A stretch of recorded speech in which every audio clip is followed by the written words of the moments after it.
This broadcast of Whiteland football on WBSN is presented by JC Bank, the official bank of Clark Pleasant Schools. Whiteland Athletics would also like to thank Bailey & Wood for their ongoing support. Bailey & Wood Mortgage Lenders, proud sponsors of Warrior Athletics. It is the season opener here tonight. Whiteland's taking on Columbus North. The Warriors were 9-3 last year. Obviously, they lost a lot of players. We lost 38 seniors. Their season ended last year in the sectional championship against East Central. However, they're new. They got a bunch of new players this year. They're ready to go. They had a very successful scrimmage last Friday against Columbus East.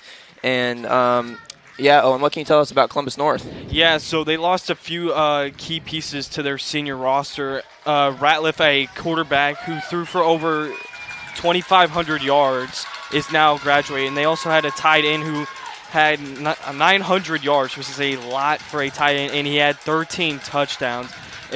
But they're also a young roster like Whiteland. Mm-hmm. Their secondary is really young, and they're going to need them to step up for this game. Yeah, it should be a good one. Last year, these two teams met on the opening game at Columbus North. It was a tough one for Whiteland. They lost 49-7, but then they obviously bounced back that next week against Floyd Central. So we'll see how they do tonight. Columbus North was 4-6 last season, but they did play a pretty tough schedule. So it should be interesting to see how this one goes tonight.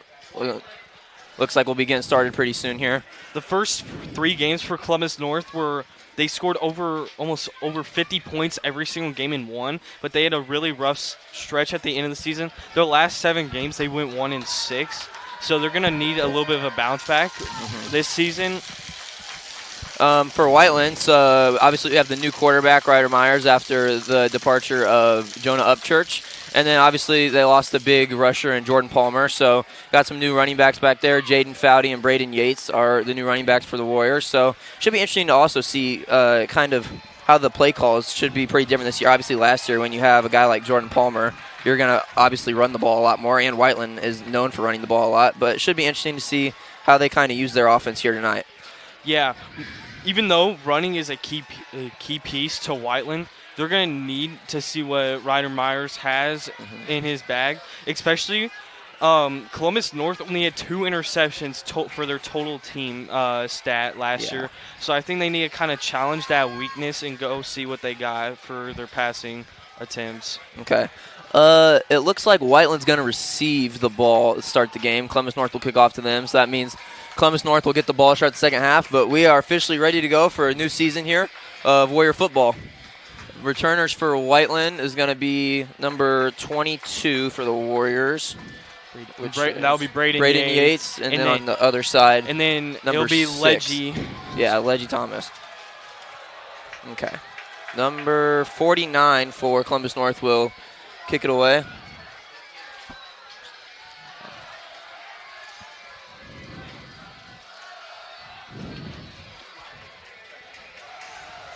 Student section is ready to go. Everyone's ready to go. Whistle blows. And a little squibber to the left side. It's going to bounce out of bounds. It's going to be a penalty. So Whiteland will take over at the 40-yard line to start this one off. So nice little field advantage, starting field position for the Warriors to get this season started. Not sure what Columbus North was trying to do there. I think they're maybe trying to just kind of plant one back there where there was no one at to return it, but ended up bouncing out of bounds there, so that's going to be a penalty. Maybe they see the returners as a threat, and they just wanted to get away from them as possible, try to get into the middle, see for their blockers or something like that. So, sorry, Whiteland will start the ball at the 35. Ryder Miles will be under center. He's got 2 receivers to his left. They have a 2 running back look with Yates, and he will toss to Yates, left side. Yates will cut back and push forward. Nice gain on the play, probably 8 or 9 yards. So good start for Whiteland. I think that'll be another big key tonight is first down, getting good yardage, getting gains, and not getting behind the sticks. Yeah, it was a great lead block by their left tackle, Christian Hayden, right there to get the first down. Yeah. So we look at the starting lineups for tonight. Offensive line, you got Christian Hayden, Landon Gibson, Eli Madsen, Hayden Shanks, Aiden Powell, and then tight end you got Andrew Cochran. Second and short now. Looks like it's going to be offsides there on Columbus North. Somebody jumped early, so should be automatic first down for the Warriors. So some 2 penalties already from the Columbus North. Whiteland's taking advantage of. So they're going to be pretty close to midfield here. So good start here for the Warriors. They've only done one play, and they're already at midfield, which is a huge thing. Wear and tear is a huge thing in football, trying to not get hit and tired. Yeah, and then obviously it's the first game. Everyone's going to be excited and ready to go. I think Columbus North's just a little too amped up right now. Already committed 2 penalties. Myers will be under center again. Send the sweeper in motion. He's going to drop back to pass, and that's going to be intercepted by number 11 for Columbus North. He's taking it back the other way, down the sideline. He's going to try and cut back. He will be brought down inside the 10-yard line. So it looks like that ball is deflected. It's going to be an interception early. A flag is down, but if this play stands, it's going to be a huge success for Columbus North after the 2 penalties to start the game. That looked like a miscommunication from Hardacre and Myers. Yeah, he tried to throw it in front of him, and then he tried to cut back, and then he threw when he was supposed to go forward. Yeah. It looked like it was supposed to be just a little 5-yard curl route there, and got deflected for an interception. It appears this penalty is not against Columbus North, with Whiteland's defense out on the field right now. Yeah, so now Whiteland's defense is going to have to start the season deep in their own territory. And Columbus North's offense will start with great field position. For Columbus North, they also have a new quarterback this year, Max Wilson, a senior quarterback. He's a player to watch for them, as well as a junior running back, Keaton Russell, and then Cohen Lawn, a senior wide receiver. So Columbus North is moving back, so that penalty must have been on them, but the interception will still stand. So it'll be 1st and 10, Columbus North's ball at about the 30 to 35-yard line. They'll go out of the I form to start this one off. So we look at the starting lineup for the Whiteland defense. It'll be a handoff up the middle to number 6. He will cut across the middle and gain a good amount of yardage. Yeah, that was a great play by the running back. His ball carrier vision to see the gap in between both right guard and center. Columbus North's going to go a little hurry-up offense here out of the I form again. And it'll be another handoff. Cuts back to the right side. He's got some space. And it'll be a short gain there. It will be enough for a first down, though. That was Keaton Russell on the carry I was just talking about. It was a huge hit by Jared Guevara, sent him to the floor on his back there. Yeah, so it's going to be 1st and 10 on the 16 for Columbus North. Only run 2 plays. They've got a first down. They'll go out of the I form again. And now they will kind of get out of that hurry up and take a little second to catch their breath.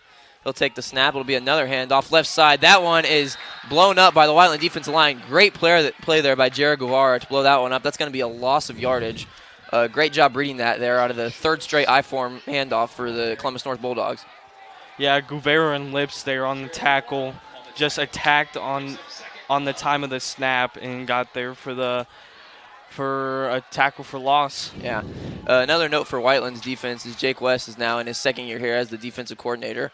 They will, this time out of the shotgun, be a little option, and quarterback will keep that one. Not for much yards, though, there. It'll be 3rd and long for Columbus North here, deep in their own territory. But there is another flag down on the field, so this looks like it's going to be on the Warriors, so that might change things here. And it is going to be on Whiteland. So I'm not sure if that'll be enough for a first down, but it will set up Columbus North a lot better than what they were going to be here. It was going to be 3rd and 9. We'll see where they spot the ball here now, though. Might be automatic first down because of a flag, no matter what. That was Wilson on the keeper there. And I'm trying to see. I think it's going to be 2nd and short for Columbus North. But they are already very deep inside the Whiteland 10-yard line now. We could see their QB keep it here. Mm-hmm. And they will. He's going to take it out of the shotgun, roll to the left, skips over a defender, will try and cut back. He will be stopped short of the end zone. I think it'll be just enough for a first down. So it's going to be 1st and goal from about the 2 or 3 yard, inside the 5-yard line here for Columbus North. Nice job just to prevent the touchdown there. And that's back-to-back quarterback runs there by Wilson for Columbus North.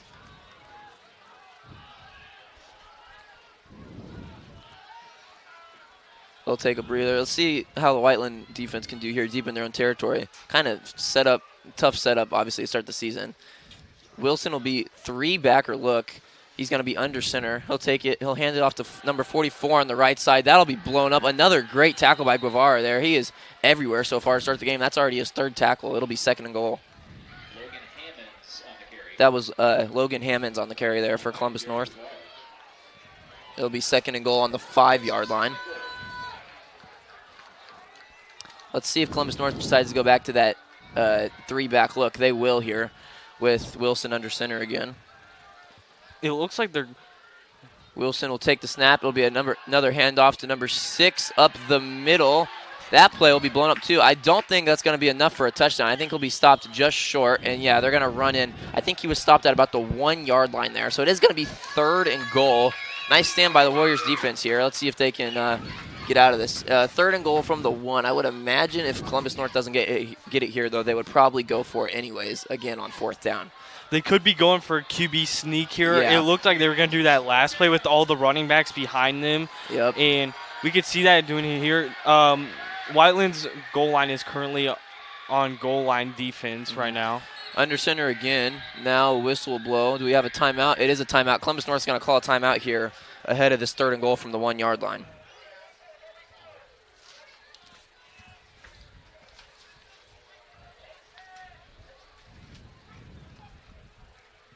So timeout here, third and goal. It's been obviously an unfortunate start for the Warriors. They had that great field positioning, and then unfortunately the just unlucky interception. I'm not sure anyone was really at fault on that interception. Just kind of didn't bounce the Warriors' way there. But now they've got to try and bounce back here on third and goal from the 1. Obviously they should have a pretty good idea of what's coming. That short yard is obviously going to be a run. Probably expect something like maybe a QB sneak or just another handoff out of that 3-back look for Columbus North. They're just going to try and blow their way into the end zone here. Yeah, we could see a little bit more run plays. Myers, that was his first throw of the season right there. It's a little bit rough to get him started. But he needs to keep his cool and everything. He can't get in his head. Yeah. But we could be seeing Yates getting the ball a lot more this game because of that. All right, now Columbus North is going to go out of a 3-back look, but this time number 6 for Columbus North will be in the very back. It's kind of a strong look here. Third and goal from the 1. Obviously, big play in the game coming up here early, as that's Russell back there. So here we go, third and goal from the 1. Whistle blows, both teams are set. He'll take the snap. It'll be a toss to the left side. And he's going to be into the end zone. That's a touchdown for Russell there. And Columbus North is going to throw the first punch in this one after taking advantage of that interception there early. 6-0 Bulldogs. Yeah, Columbus North's strategy to start was ground and pound. They hardly threw any pass. I don't even think they did at all. Yeah. They're just trying to see what they can do with their new QB. They might give him a shot to throw the ball some point soon, I'm guessing. Yeah, the nice call there, I think, on third and goal from the 1 to run that toss. I don't think the Warriors were expecting that for them to go outside instead of just trying to run through the middle there with only 1 yard. And it looks like Columbus North is going to go for 2 here early. Yeah. So trying to get 8 points here early, being aggressive. Yeah, so they are. Okay, so Columbus North is going to go for 2. Couldn't tell if they were actually doing it, if there was just like a thing to try and get Whiteland to jump off sides. So Wilson will be out of the shotgun here with Russell to his right side. He'll send Russell in motion, take the snap, throw a fade pass to the left side of the end zone. That is going to be caught for the 2-point conversion by number 18, Koch for the Bulldogs, and it'll be 8-0 here early. Yeah, that was a great pass by Wilson. He got it right in the receiver's hand in the deep corner of the end zone. Yeah, nice little goal line fade there, and tough start for the Whiteland defense. They obviously didn't make it easy on Columbus North to score there. Got them all the way down to that third and goal, but Columbus North is still going to take advantage of that early turnover. This broadcast of Whiteland football on WBSN is presented by JC Bank, the official bank of Clark Pleasant Schools. Whiteland Athletics would also like to thank Bailey & Wood for their ongoing support. Bailey & Wood Mortgage Lenders, proud sponsors of Warrior Athletics.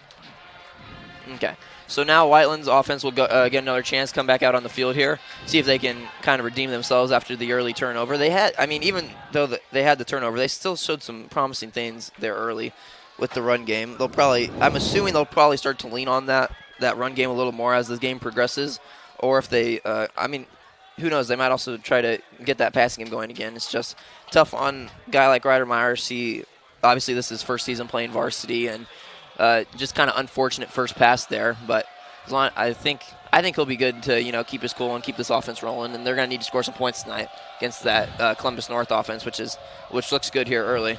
Yeah, Myers is just inexperienced. He played JV last year. He wasn't in the backup so this is a whole new play style, whole new game against older people. He's a junior. He's going to learn and stuff. And we got a flag here on the play. Is this a flag or was this a timeout? I don't see any flags down. I think they're going to have to redo this kick. I'm not sure why. Even though they're going to have to redo this one, Columbus North had the same approach there on that kickoff, kind of squibbing one over to the side. I do think they don't really want to kick to these Whiteland returners right now for some reason. So, yeah, it is a flag. Oh, it is a penalty on Columbus North, so someone must have ran early. Yeah, there it is right there. So now Columbus North's going to have to move back a little farther and kick, so that should hopefully set up some good field positioning for the Warriors.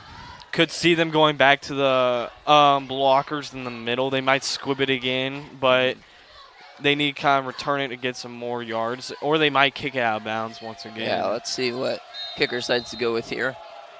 He will run up and boot another one left side. It's going to be fumbled by Yates. He'll pick it up and go to the left side, try and cut back right and get to the middle. He'll still get some pretty decent yards out of that.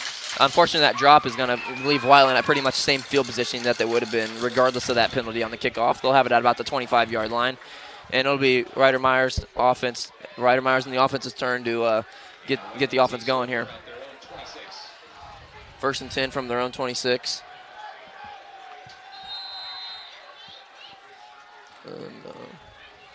But we did see obviously some different things. We talked about pregame, how Whiteland would use this offense. We obviously saw some different things. The 3-receiver look, and then now they're going to be out of I form. So they're showing some new things this year. Myers will send the sweeper in motion and hand off to Yates up the middle. He'll cut back to the right side, cut back again, and gain that'll be an extra first down and more. That'll be about 15 to 20 yards. Nice run there from Yates for a first down. Nice cutback. And now the Warriors are going to be at about midfield. That was a great block by Nunez. Yates tried to go around him, but couldn't get it off the edge a little bit on that play. But it was great blocking from the offensive lineman to get the gap through the middle. Yeah, so we've seen some different looks from the Whiteland offense here earlier. Obviously, we've seen the I form. We've seen the traditional Whiteland. We've seen the pass plays. See what they go with here. 1st and 10 on the 46. They are going to be out of I form again. Myers will send the sweeper in motion. Take the snap. This will be another handoff up the middle. This one won't be for as much of a gain, though. Probably about 2 or 3 yards. That one was to Yates again, out of the I form. It'll be second and 8 or 7. So, yeah, gain of 2 there. Yeah, what they're really trying to see if Yates still has the production of their senior graduate from last year, Jordan Palmer, who rushed for over 1,500 yards. Yeah, obviously there's going to be some big shoes to fill with Jordan Palmer, but I mean he looks good here early. Already had that 15 to 20 yard gain. I think he's going to be a pretty big part of this Warriors offense this year. 2nd and 8 now from the 48. Now just Yates is the lone back there. Myers will go under center and just quick toss it to the right side to Yates. Yates will cut back to the right side, be pushed out of bounds for a gain of about another short gain of 3 or 4 yards. It'll be third and medium for the Warriors coming up. See if they go back to the pass player if they try to run the ball here. It'll be 3rd and 5 on the Columbus North 49 here early in the first quarter. We could be seeing a short pass trying to get Myers warmed up for the longer pass game. I could definitely see that. Yeah, they could run the same play that they did. It just was like a miscommunication between him and Hardacre. Yeah, obviously Warriors have got some good receivers that they can utilize this year, but we'll see what they go with here. 3rd and 5, big play for the Whiteland offense, try and keep the chains moving. Myers under center again. We'll send the sweeper in motion. I think Myers thought there was a flag there. No flag thrown, and he'll be tackled for a loss. It's going to be 4th down. So another mishap from the Whiteland offense here early. It's going to be 4th and long now. I think they thought there was a false start or something on that play, but no flag was called, so it's just going to be 4th and long. Kind of a weird play there, unfortunately, and it looks like the Warriors are going to send out the punt team. So Yates will be the punter for the Warriors. Just another miscommunication early. There's going to be some growing pains, obviously, with all the new players, new offense, things like that, but still promising signs, but just obviously not the way you want to end that drive on a big 3rd down. Didn't even really run the play because they thought there was a penalty. So Yeah, it's just a little bit of a tough play right there. I mean, you don't really see that much off. I thought I saw a false start too. Now another flag is down. This is going to be delay of game on the Warriors. So they're going to have to move back 5 yards. So we've seen mistakes from both teams early. Columbus North had a couple penalties early, and now we see the Warriors. Obviously, they had the interception and a couple other mistakes. It's just going to be first game of the season. Everybody's anxious and ready to go, and haven't done this in a while, so they're a little anxious. It's going to be, looks like Columbus North sending the blitz here on this punt. Yates will take it. He will get it off. It's going to sky right side out of bounds at about the 45-yard line. So Columbus North will take over on their own 45. I think that one came off the side of Yates' foot. Still got it about 20, 25 yards, so aren't able to exactly flip the field, but they're still able to put Columbus North in their own territory for this offense. And so now the Whiteland defense will come back on. Obviously in a better position this time, not all backed up in their own territory. Let's see how they can do here. We could see Wilson throw some past this drive. I mean, they have a little bit of a lead right now, and they have the ball. They got to see what he's got. They can't keep running the ball this whole time, even though it is working. It is working. It is a good idea. We did see that nice goal line fade earlier.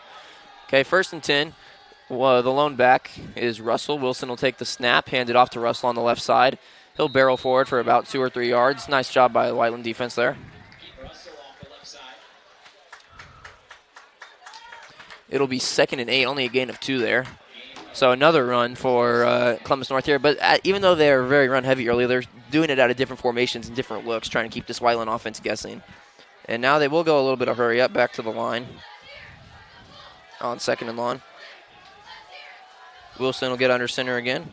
Take the snap. It'll be a play-action pass. He rolls out to the right side. He's got a tight end wide open on the right side for a first down and more. And that will move into the Whiteland 39 or 38-yard line. That was a nice catch there on the play-action rollout by number 9 for Columbus North, Johnson, the tight end. And it'll be a first down. Yeah, great play right there. Got the defense a little bit mixed up on the run because they've been running so much. Yeah. I get it. And had the Whiteland defense fooled there. Nice play call by Columbus North. So good short pass for them to get their QB warmed up. Yeah. Now they'll go out of the I form. Wilson will take the snap, and it'll be just a handoff to Russell this time. That's going to be blown up. I'm not sure he got back to the line of scrimmage. It's going to be pretty much 2nd and 10 again. So when, Columbus North has ran the ball early, I feel like Whiteland's done a pretty good job. Just they've had to keep Columbus North has kept them honest, kept them guessing, and they've obviously had the good field position to start. But Whiteland defense looks pretty good here. That was actually a gain of 1 yard, so it's going to be 2nd and 9 here with about 4 minutes left to go in this first quarter. Looks like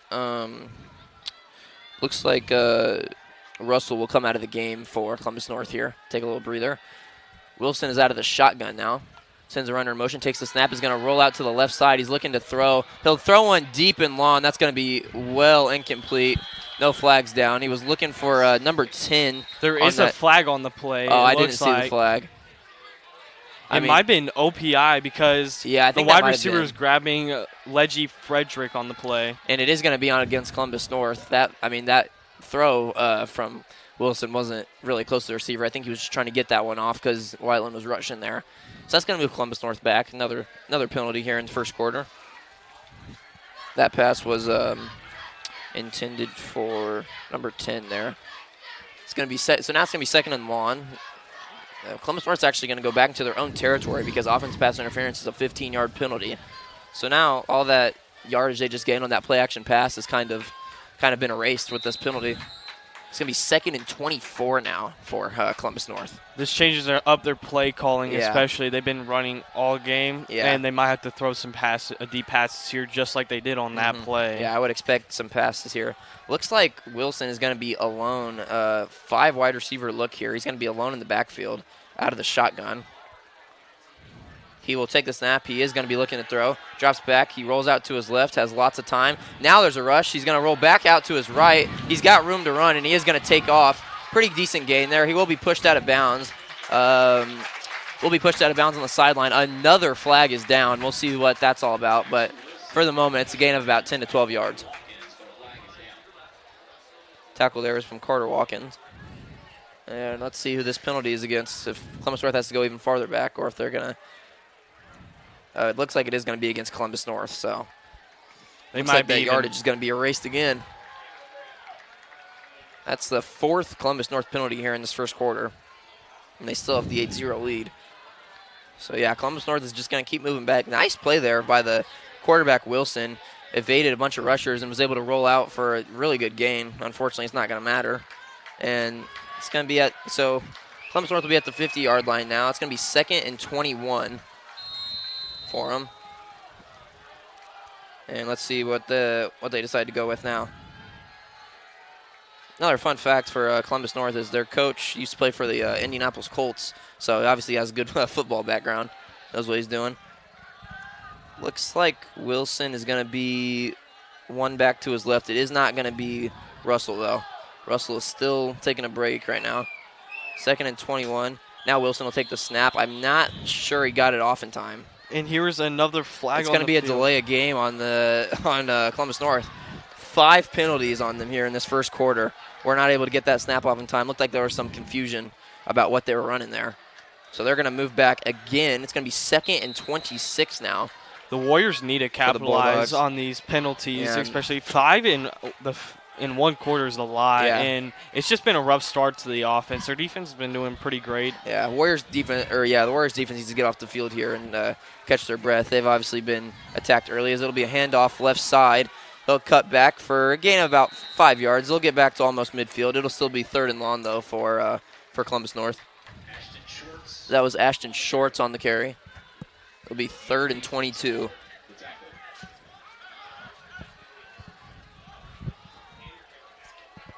So even on this 3rd and long, Russell will remain out of the game. They'll leave Shorts in there. So 3rd and long here. He'll be out of the pistol formation, assuming looking to pass.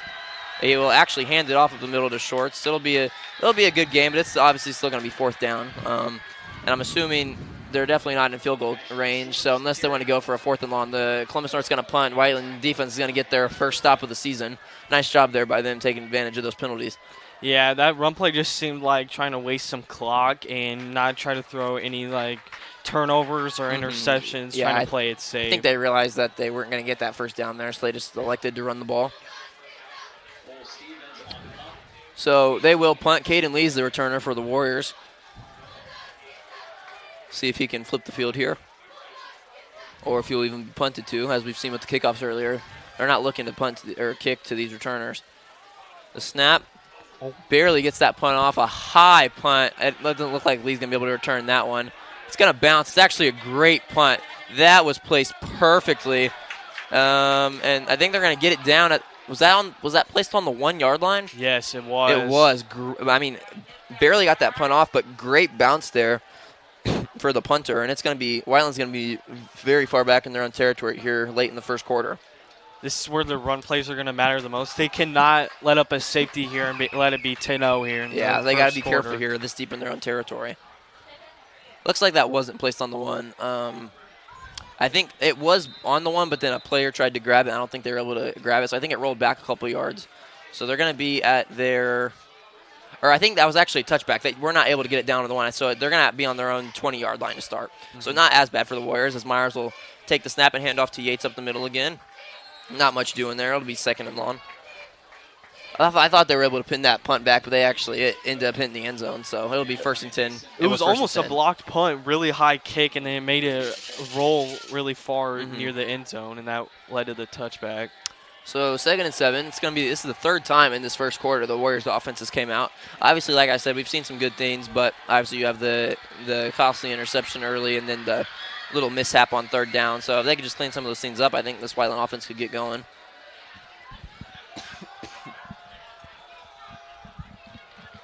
Myers is going to be out of the I form this time around with Yates as his back again. He'll take the snap, and he is going to look to pass. He's rolling out to the right. That will be complete to Hardacre this time for a short gain. Nice job by Hardacre to evade a couple tackles. So there's a completed pass from Myers. Nice little rollout. And it's going to be 3rd and short for the Warriors. I don't think Hardacre was able to get that first down, but still a good play and a good gain for the Warriors. Great play right there. That's what rider miners need to get started with. Yeah, get his some passing. confidence going. That is his first completion of the quarter, though. So it's going to be 3rd and 4 here on their own 26 for Whiteland. Another big play here as we near the end of the first quarter. Myers will be out of the I form again. And really, with what we've seen from the Warriors so far, this could be either a run or a pass. He'll send the sweeper in motion, and he will hand it off, but that's going to be blown up behind the line of scrimmage for a loss. Nothing doing there. It's going to be 4th down for the Warriors as the time for the first quarter will expire, but when we come back for the second quarter, the Warriors are going to have to punt. Around the left end, and it's 4th down. So, yeah, that will do the first quarter. We're going to go to break here. We'll be back for the second quarter shortly here on Whiteland Beat Sports Network. Hi, it is JC Bank, the official bank of Clark Pleasant. Our community bank has served Indiana since 1900. With our online banking and mobile deposit apps, we're with you whenever and wherever you want. Our Treasury Management Suite helps businesses maximize returns and minimize fraud. And our wealth management team helps you graduate into retirement and leave a legacy for the ones you love. JC Bank, the official bank of Clark Pleasant Schools. Welcome back here to Whiteland Beat Sports Network as we get ready to start the second quarter. 8-0 Columbus North leads the Warriors here early.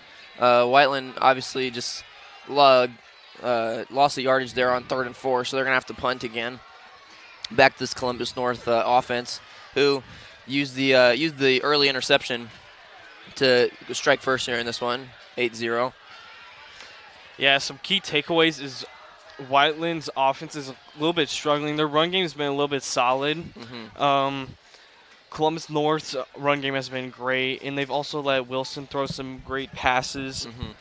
Yeah, I mean, the Whiteland offense, I think what they're going to have to do this year to be successful is obviously just switching things up. Sometimes we're going to run. Sometimes we got to go out of I form. Got to do rollouts. We've seen all those things early. They've done a good job doing that. Just kind of the growing pains of the first game with a new team we've seen early, but hopefully they can clean those things up. They're still very well, in this game, and the defense has already gotten a stop. The defense has looked pretty good. Tried to make a little stand there earlier, as Yates will be here to punt from his own 23-yard line. Returner for Columbus North at about the zone 40-yard line. Yates will take this one, barely gets the punt off. I think that might have been deflected. It is going to take a friendly roll onto the other side of the 50-yard line, though. And Columbus North will take over. Pretty good field positioning. What Columbus North does not want to hope for is having 5 penalties this quarter. And, they need to, get together, basically. Yeah, it's the growing pains of the first game of the season, even though they've still been able to score here early, though, as Wilson will come back out to lead the offense here for their 3rd drive of the season.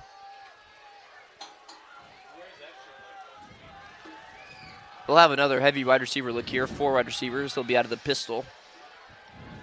We've seen a lot of that so far, having 4 or 5 wide receivers trying to let Wilson go to work. He'll take the snap and hand it off up in the middle. Russell is back in the game. That'll be a gain of about 5 yards. Good run there on first down. Another tackle there from the young linebacker there, Jared Guevara. He's done a great job early. North will hurry back up to the line out of the pistol again. He'll take the snap, and it'll be another handoff to Russell. This time it'll be blown up. Nice job there by the Whiteland defense. That would just be a gain of 1 or 2. It'll be 3rd and short for Columbus North here. Another huge thing for Whiteland last year was their defensive ends were great with Javon Dempson, Posey, and Abe Gonzalez. Yeah. Their new D-ends are Andrew Cochran and Anthony Montnard. They're going to need them to expect to step up and stuff like that. And we've seen that a few times. They've blown up a few plays to start, but they need to get more of the QB if they have more pass plays. Yeah, like we were saying earlier, when you lose 38 seniors, you're going to see a completely new team. It's just kind of how that works when you lose that many people. 3rd and 2 here on the 44. He'll be out of the shotgun here. He'll take the snap. It's a fake handoff. He's going to look to run on the right side. And fighting, I'm not sure if he got there. It's going to be close. See what they rule here. They will rule first down. Nice job by the Whiteland defense, but he'll have just enough for a first down there in the QB run. Another run there from Wilson. Seems like a versatile quarterback, kind of what Columbus North wants to do. They want to they've used a lot of the options early with, obviously they've got Russell at running back who's looked pretty good. And then with, Wilson's ability to run as well, it kind of makes it hard on the Whiteland defense. Yeah, they've just been playing really conservative. They're wasting time off the clock because, it like resets in the second half and stuff like that. They're trying to get as little yards as they can. Shotgun pass. He's going to look to throw. Deep throw, and he's going to have him, man. Beautiful throw. I think it's going to be a touchdown for Columbus North. Beautiful throw there from Wilson.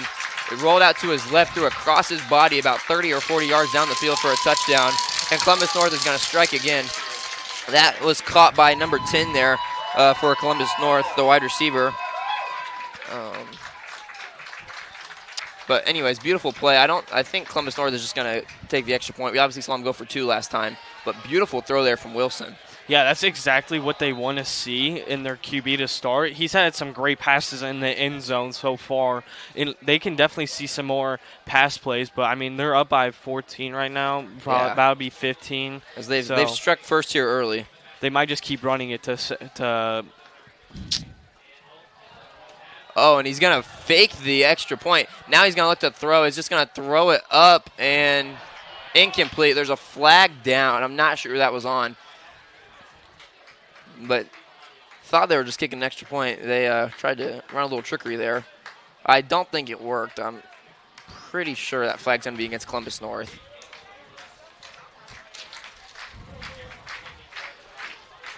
That touchdown, by the way, was by number 10, Jude Wilson, for Columbus North on that last play.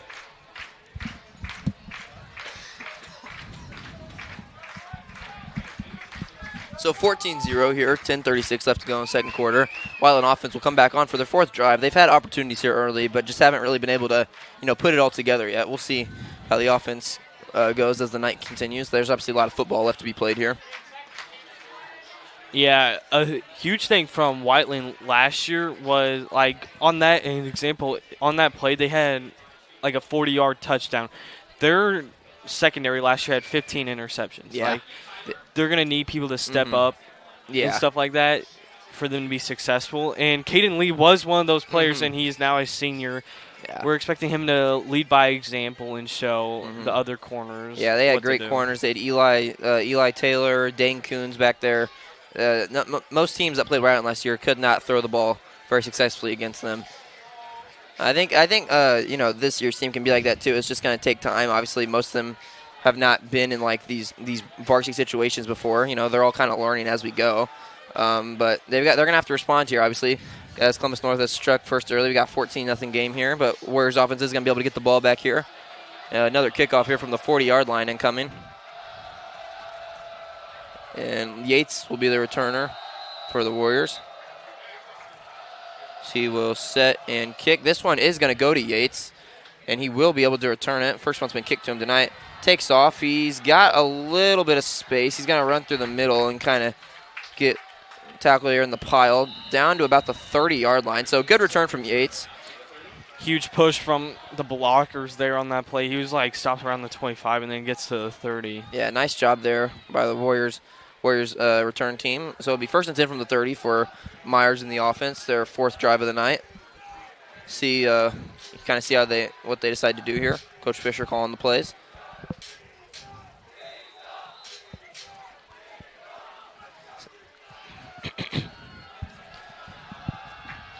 First and 10 here from the 30. We got Hardacre as your receiver. Yates in the back. Govar is actually in the backfield right now. Send the sweeper in motion, and it'll be a handoff to the left side. That'll be blown up again. Tried to get it to the sweeper there. It's going to be a loss of yardage. It's going to be 2nd and long for the Warriors. They've only ran that jet sweep twice tonight, and both times Columbus North has been all over it. That must have been something that they saw on film, that they can tell when that's coming. That was the freshman Cam Bryant. That's his first carry of his high school career right there, blowing up on the play. It's pretty impressive there to be playing varsity football as a freshman. I don't think there's much he could do there. Columbus North, I think, kind of saw where that one was going and was all over it. So 2nd and 13 now. That was a loss of 3 yards. Whiteland still's got on their own 27-yard line here as Myers will be under center out of the I form again. And it looks like it's going to be a false start on the Warriors. A little miscommunication at the line. So we've seen a lot of, mistakes and penalties from both sides here to start. It's going to be, I think it's going to be a 5-yard penalty, so it should be 2nd and 18 now. That was on the lineman there, number 58. So second and longer for the Warriors. See, now that you got, this lawn yard situation, if they decide to try and pass, or if, Coach Fisher just wants to stick with the run game here. It probably, Whiteland, they probably feel, kind of all riled up and nervous right now because you're down early. But, 9.5 minutes left to go, second quarter. There's so much, football left to be played. You don't need to get all, you don't have to try and win the whole game back right here. Myers will take the snap. He's going to roll out for another pass. He'll throw it over to the side. That's caught by number 9, Chris Brown. He'll run forward for a pretty good gain of yards there. Another completed pass there from Myers. Nice poise there on the rollout. It's still going to be 3rd and pretty long here for the Warriors, though, but they're able to get some yards back there. Yeah, a huge thing for this game is the time. Whiteland's trying to play a little bit faster now that they're down. Yeah. And Columbus North's doing the exact opposite. So that's a great play right there. They're trying to go little by little on the plays, on pass plays. So that was a gain of 5 there. It's going to be 3rd and 13 for Myers in the offense. Might see another pass here, as after that interception, Myers just completed back-to-back passes. He's only got one back from back there. He will fake the handoff and look to throw. It was supposed to be a screen. Nothing there, so he's just going to take the sack, and Whiteland's going to have to punt again. That was supposed to be a little halfback screen. Myers couldn't throw that one, though, because it was going to be intercepted. North kind of sniffed that one out, so he's just going to have to kind of eat that one, and it's going to be 4th and 24, loss of 11 there, so Yates is going to have to come back on to punt.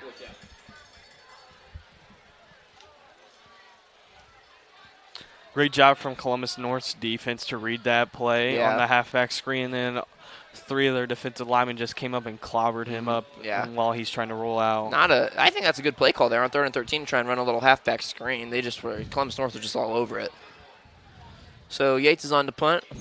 He'll take the snap. He'll get this one off. A little skyer towards the middle of the field. It's going to bounce the wrong way. Whiteland's going to need to get on that one. It's going to be great field position for the Columbus North there. They're going to have it on about the Whiteland 30-yard line there. Not a bad punt from Yates. It just the backspin on it bounced towards not where Whiteland wanted that one to go. So someone's got to jump on that one. 1st and 10 for Columbus North on the 30. And Wilson and the offense will come back out after that nice throw there for the touchdown last drive for them. It's about 7:35 left to go here in the second quarter of the season opener. So now, other thing for this Whiteland defense here is they've been on the field a lot here early, under some pretty tough circumstances, like field positioning wise. I think they've handled it well. Obviously, the pass play was just great play there. They kind of lost him, let number 10 there get behind the defense, but kind of have to bounce back here because if Whiteland wants to come back in this game, they're going to need to start getting some big stops here.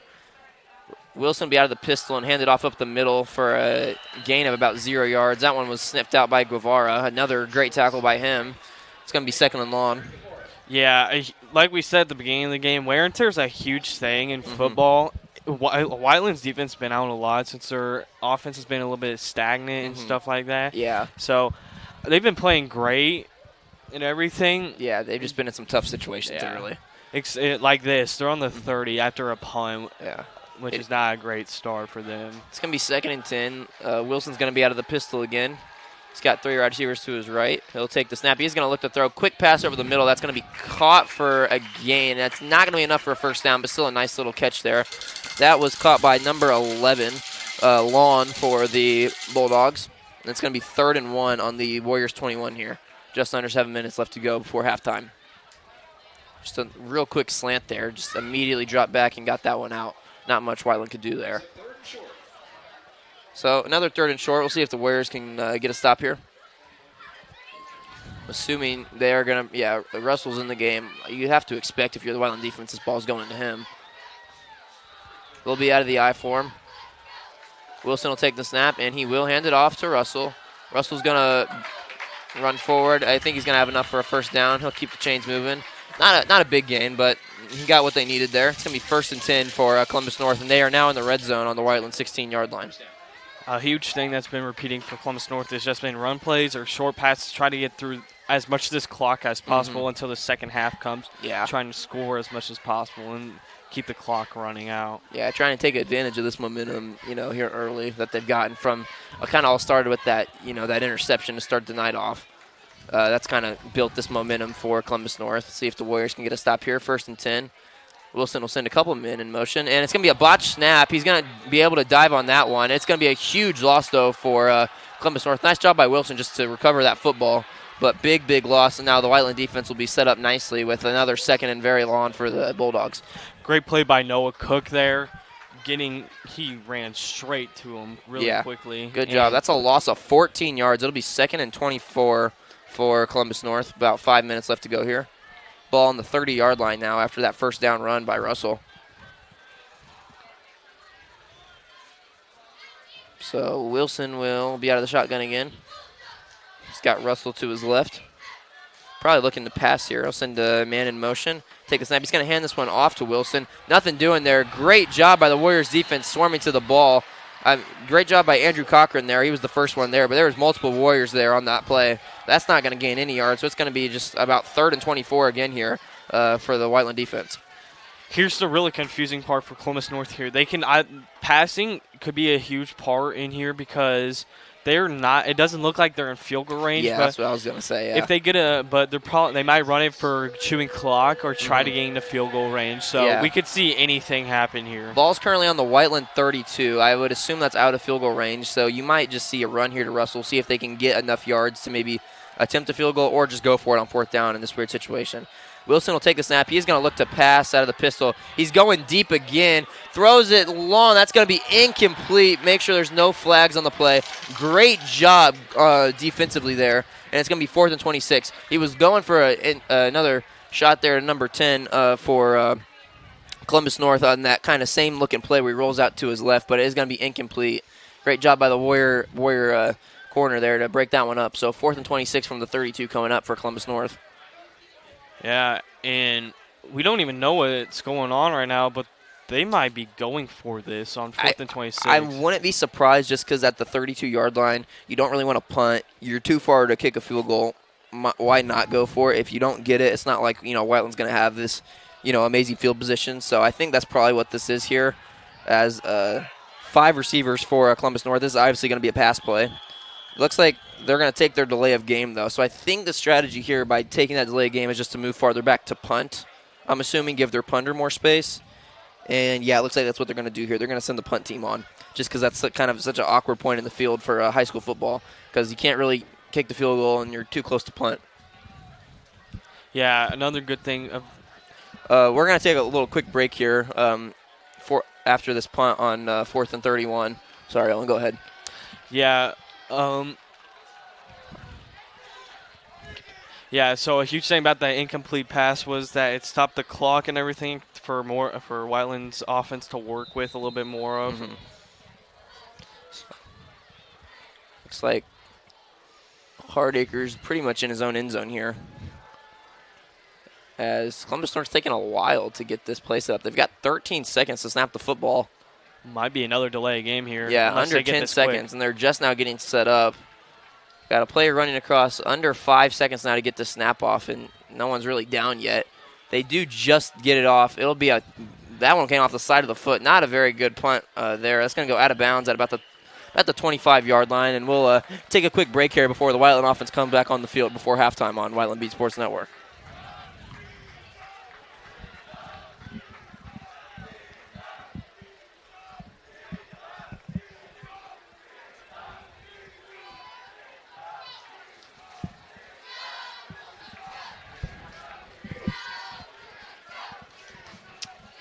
Never mind, we're not going to be taking a break. My bad.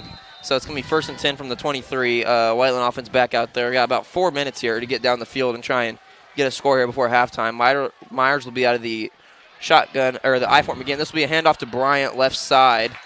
And he is going to get positive yards this time. It's going to be a gain, not a big gain, but still a nice run there from the freshman. It's going to be 2 or 3 yards, 2nd and 7 here for the Warriors. And we might probably going to see a little bit of a hurry-up offense here right before halftime. Just because Warriors want to try and strike first, or not strike first, but get back in this game before they go into the locker room for halftime. About 3 minutes and 40 seconds left here. Yeah, scoring could be a huge part here. They need that momentum coming into the second half because their offense has been a little bit stagnant, and they need that momentum to keep that offense running in the second half. And give this defense a break, too. It's going to be another I form for Myers. He's going to hand this one off up the middle to Yates. Yates is going to do a good job to barrel forward there. It's going to be third and about a yard, so good run from Yates there. And now Whiteland offense on third down is going to have to convert here. They're going to hurry back up to the line. I'm assuming this might just be a quarterback sneak for Myers. We'll see. Myers will hurry up and take the snap and be pushed forward. That is going to be more than enough for a first down. It's going to be about a 5-yard quarterback sneak there. Great job by the Whiteland offensive line there. So Whiteland will keep the chains moving. And now they'll take a small little break, but they're still going to have to obviously keep it moving here, under 3 minutes until halftime, as Myers will run back into the huddle to relay the play. 1st and 10 on their own 36-yard line now. Whiteland's kind of stayed in this I form ever since those first couple drives. Myers will send the sweeper in motion. It'll be a handoff to the sweeper on the outside. There is some space there. He'll cut back. That's Chris Brown on the carry. That's going to be a first down and more. Great run there by him. And it's going to be first down into Columbus North territory. So a gain of about 15 or 16 yards there. Nice sweep there. That's the first time we've seen that jet sweep be able to cut it back and get some great yardage out of that. Good job by great call there by Coach Fisher. And it's going to be 1st and 10 for the Warriors. Yeah, that was just like great blocking overall from everybody, especially from the right tackle, Aiden Powell on that. Yeah. So about 2.5 minutes now. Now Whiteland is in Columbus North territory. And now they'll get out of that I-form look. They've got the two-back look with Guevara and Yates. Send the sweeper in motion. This will be a hand off to Guevara up the middle. He'll cut back for a great gain. And it'll be a little pile. They're going to keep pushing. He'll be down for a gain of about 9 yards there, though. So another great first down play there from the Warriors. And it's going to be 2nd and 1 now onto the 39-yard line of Columbus North. So we're seeing this Whiteland offense kind of start to hit the rhythm a little bit here right before the half. Yeah, we could see them try to do a play right before the 2-minute mark, try to get a first down before. It's going to be 2nd and 1 here. I form for Myers. They'll send Brian in motion. Bobbled snap there. He was able to hand it off to Yates. Yates has got a hole up the middle. He'll cut back. That's going to be a first down and more, and he's going to be to about the 20-yard line of Columbus North. Another nice run there from Braden Yates. So now Whiteland's offense is going to be into the red zone here, and they'll continue to hurry with about minute 46 on the clock right now. Yeah, the good thing for Whiteland is that they just used a timeout, or no, they did not. They still have all 3 of their timeouts to use in the red zone, try to get their players some breath and everything. Yeah, so clock's ticking now, about a minute and a half. Whiteland's going to hurry back up to the line. Myers out of the I form. This will be a jet sweep to the outside. He fumbles the football. He is able to recover it, but it's going to be a big loss. He'll be tackled and pushed out of bounds. That'll move Whiteland back to about to the Columbus North 30 now. It's going to be a loss of about 10 yards. Fumble on that sweep there from Mamani, but he is able to get regain the ball and try and get a couple yards out of that. So it's going to be 2nd and long here for the Warriors. And we're going to take a quick break here as there's a timeout on the field here before halftime. Saturday, and my favorite thing when I was a professional football player was Indiana. The Hoosier State always made me feel like family. That's why I trust Indiana's hometown mortgage lender, Bailey & Wood. This family-owned company not only gives back to the communities they serve, but also with their 5-star customer service, they can close on your dream home in days, not weeks. So remember, Indiana, you can always get your mortgages in a snap with Bailey & Wood. Hey, Jeff, how does this look? Not bad, bud, but let's stick to mortgages. Welcome back here on Whiteland Beat Sports Network. We got a minute and 20 seconds here until halftime as the Warriors are trying to score here before the half. Columbus North leads this one 14-0 currently. It's going to be 2nd 20 for the Warriors after a fumble there on that last sweep, but we're able to get the ball back. So see if Whiteland can get some points here before the half. Columbus North will get the ball to start the second half because Whiteland received to start this game. We could see a pass here, 2nd and long, 2nd and 20 to be exact. But we could also see a run try to get some yards. Mm-hmm. They might try to set up for a field goal here. Yeah, we have seen some successful runs on this drive, but after Myers threw that interception on the first play, he's completed a couple passes after that. It's looked, the passing game has looked pretty good after just the miscommunication there early. So here we go, 2nd and 20. He's going to be the two-back look here again. Two receivers to his left. His backs are going to be Yates and Foudy back there. Send Brown in motion. This will be a pass play for Myers, looking to throw, but there's going to be a rush off the left side. Myers is going to be sacked there by number 42 for Columbus North.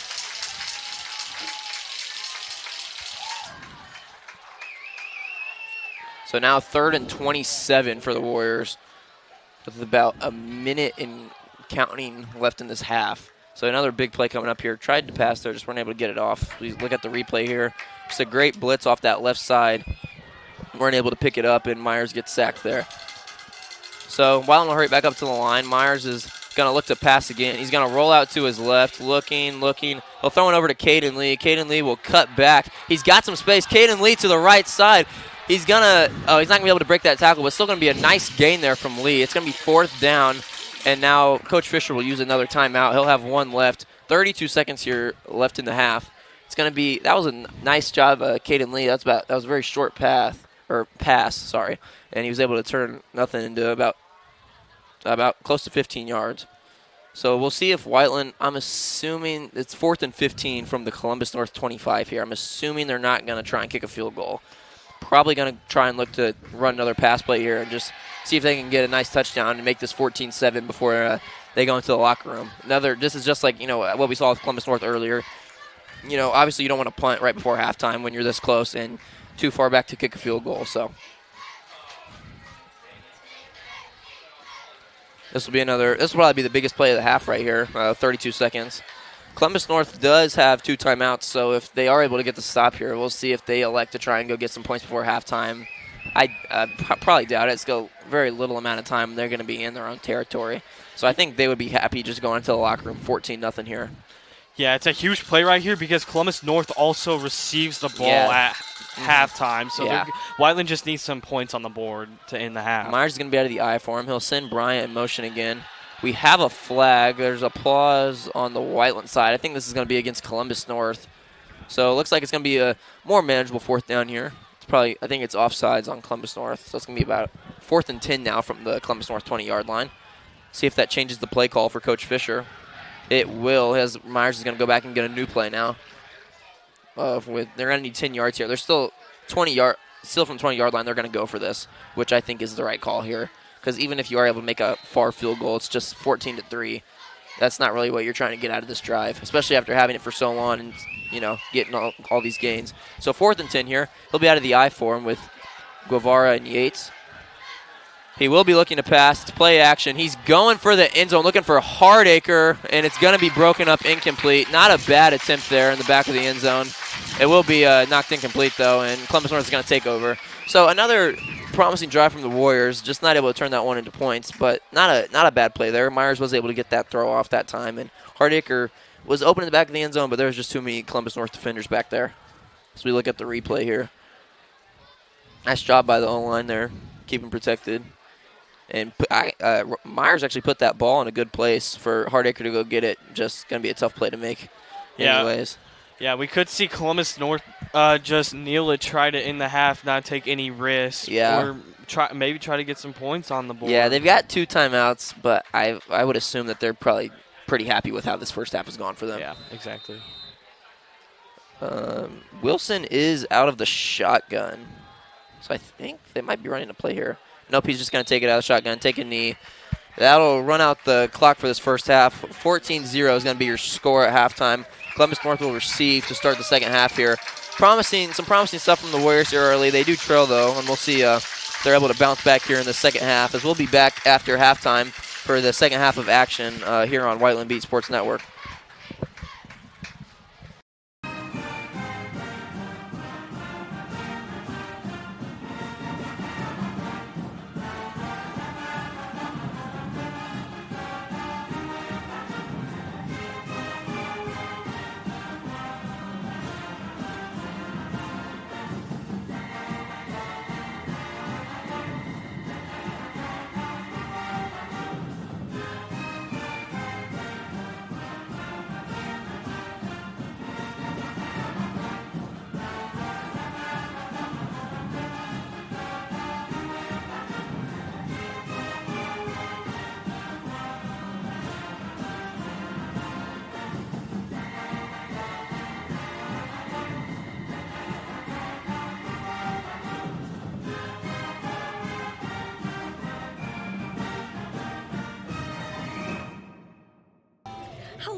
TV. What's up, guys? To Whiteland. Never gonna break me. Sticks and stones are never gonna shake me. We are so happy to be at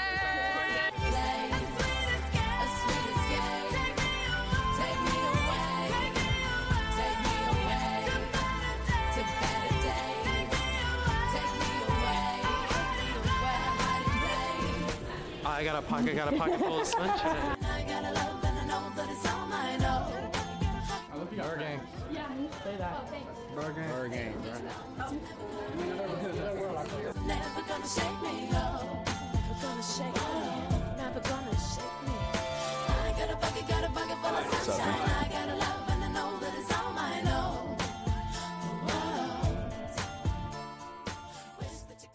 The girls' soccer program is aiming for heights never reached before. Following their big success last year, this season holds new memories, new challenges, and overall new opportunities to leave on the field.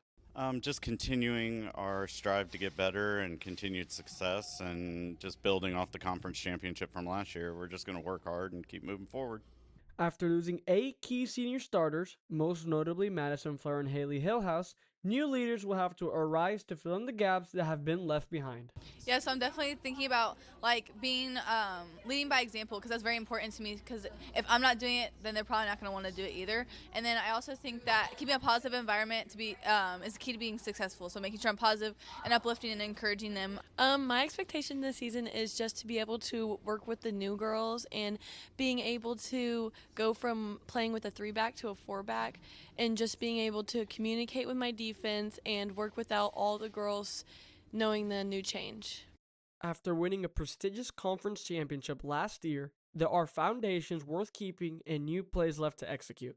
Well, this is a different group, so we're playing a different formation, we're playing a little different style, but we've seemed to have adapted well, and you can't force a style on your players. You got to kind of take your players and create a style around the players you got. So I expect us to honestly kind of forget that we did that. Obviously it's a big deal that we did that, but I think it's a new season, and so we need to make sure that we're focused on defending our title, rather than saying, oh, we won last year. We have to defend it, we have to actually play for it. So I think it's very important that we're build on communication and that we just learn to work together with the new starters and stuff.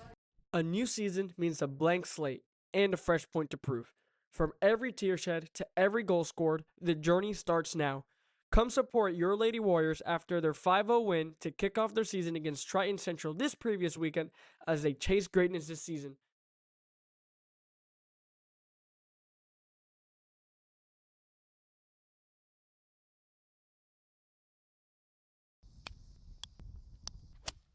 As the new season kicks off, girls golf is teeing up for a breakout year.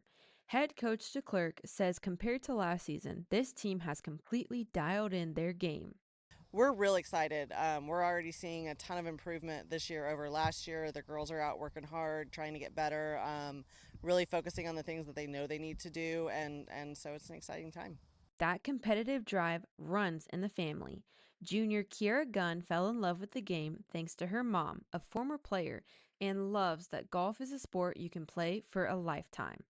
I play golf because it's a great skill to have when you get older, because it's one of the sports you can really play until you're 80. And my mom played golf and she coached golf before I was born, so I really just grew into it. Passing down that love for the game is exactly why Coach DeClerc steps onto the course every single day. I coach for the girls. I've always enjoyed it with them. It's fun to see kids outside of the school setting and get to experience that with them. Obviously, I enjoy golf. I've been playing golf since I was 5. So getting to experience that and kind of share that with them, and just it's a different relationship, I think, when you're coaching that you get to have with the kids, and it's something special. But for Coach DeClerc and Kiera, there's an extra layer to the game. Balancing the roles of coach and player plus mom and daughter has its challenges, but it's a front row seat to memories neither would trade for anything. So having Kiera on my team, there's challenges there, obviously, because at school and at practice I'm coach, but at home I'm mom, and not blurring those two lines together. we sometimes have our battles where maybe need to each listen to each other a little bit better and all of that, but I got to do it with my older daughter who's a junior now at IU, and I'm getting to do it with Kira, and it's not something I'd want to miss out on. It's really great because she understands like how I practice and how I understand things, so it can be great, but there's definitely some struggles. With every drive and every putt, Coach Leclerc and Kiara are turning a lifelong love for the game into an unforgettable chapter for the program.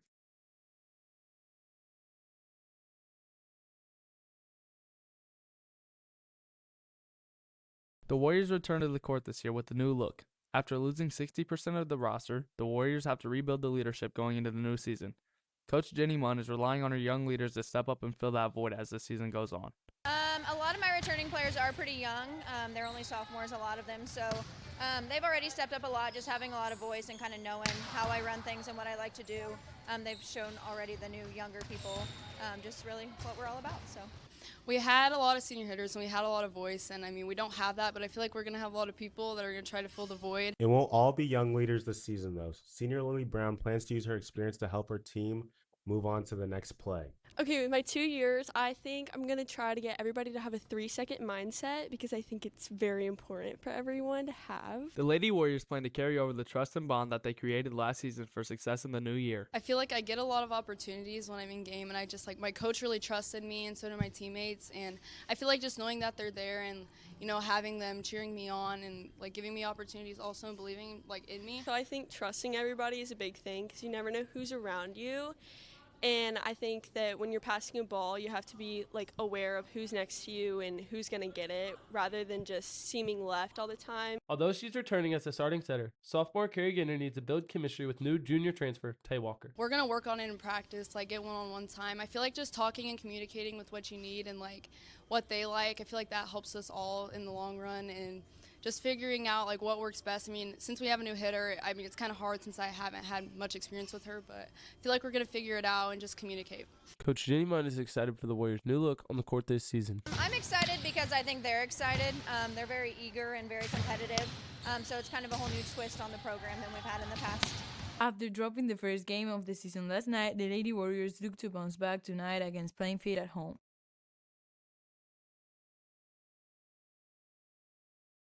After going 17-7 a year ago with a conference title, head coach Mike Gillespie is staying true to the goals he sets each year. So our goals are the same all the time. We have three main goals, and that's number one is to compete in practices and matches. Just compete as much as we can. Number two is be good people. Always respect our opponents, respect each other, and just be good people, have a good sportsmanship. And number three, and probably the most important, is just have fun. We just want to have a good time. Senior Tyson McGarry was a big part of last year's success as a member of the two doubles teams with Devin Powell. He is looking to grow and avoid past mistakes. This season, I'm trying to improve my footwork and spin and improve my backhand because in the past my backhand has been a lot worse, and I've gotten a lot better at it, and I'm trying to improve my topspin and get more spin on the ball. The boys tennis team has won 5 of the last 6 conference titles, but with Bloomington North now in the conference, the task gets tougher. Gillespie has no doubt the team will remain motivated throughout the year. Like I said, we're deep, so there's enough competition on our team that'll keep them motivated, because if they slack off, there's somebody right behind them that's going to take their spot, and they know that. We just have a good time as well, and so the motivation really comes from the players. They motivate themselves because we just have a good time. Senior Ty Chuddick, a returning varsity player for the Warriors, says how he believes the team chemistry has improved over the offseason. I think it's definitely improved a lot because we always get together at people's houses or maybe go out to eat, stuff like that, just to like make sure we're having fun and keeping it light. No, it's still a sport and not our life.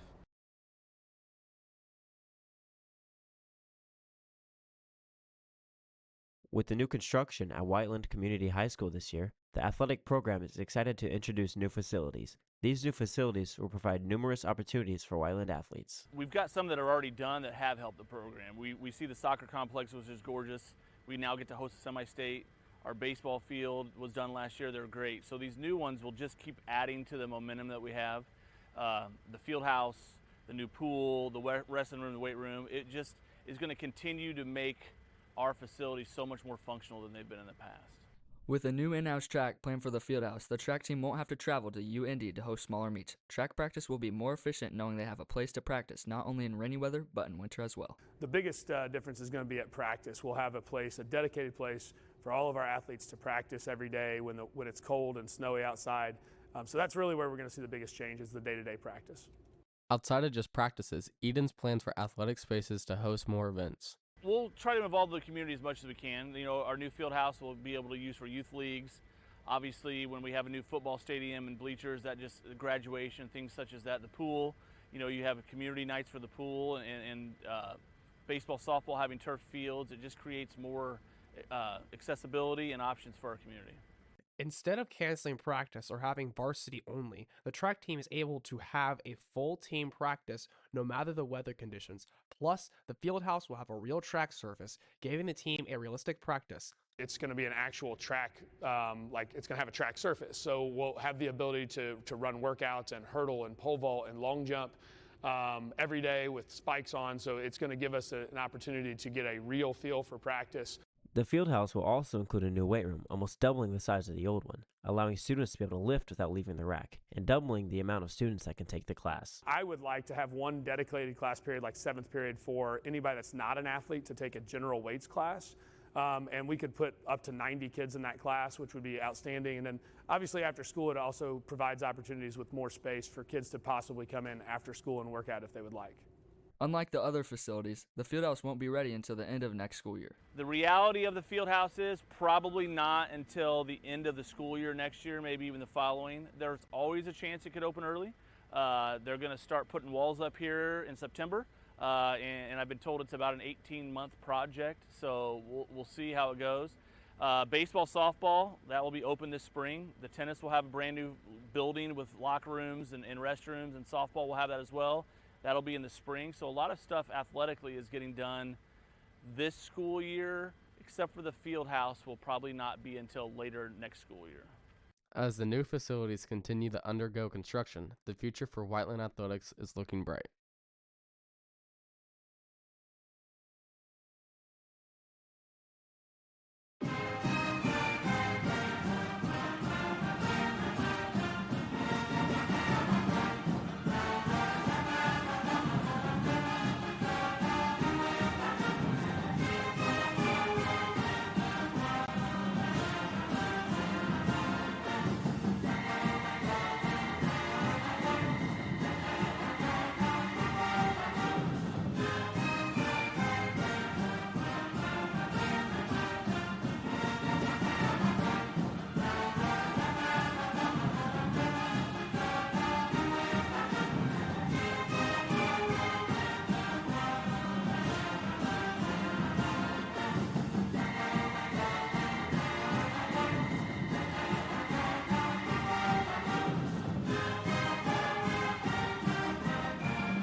We are all right, guys. We're almost set and ready to go for the second half here. We're going to take a quick break, but about 2 minutes here until some second half action here on Whiteland Beat Sports Network.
Welcome back to Bailey and Wood Stadium here as we're getting ready for some second half action between Whiteland and Columbus North. Columbus North leads this one early 14-0.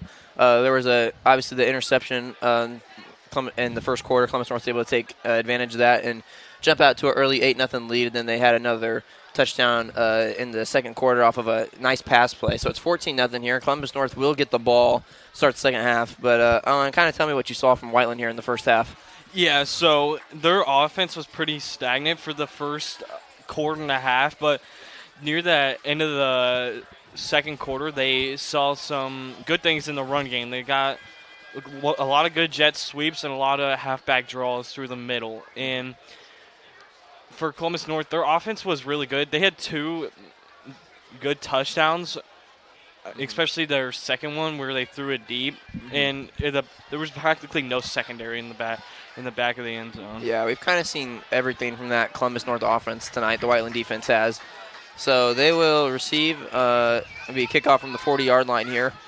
See if the Whiteland defense can get a stop to start this half. I think if they can come out and get a stop and get this ball back to the offense, I think the offense is just due for a score. We saw that promising drive at the end of the first half, kind of ran out of time there, and then obviously that fumble set them back where they had to go for that pass play there on 4th and 10. But we've seen some promising things from the Whiteland offense. They just haven't been able to put it all together and in one drive yet. But I think we'll see I think we'll see that in the second half here.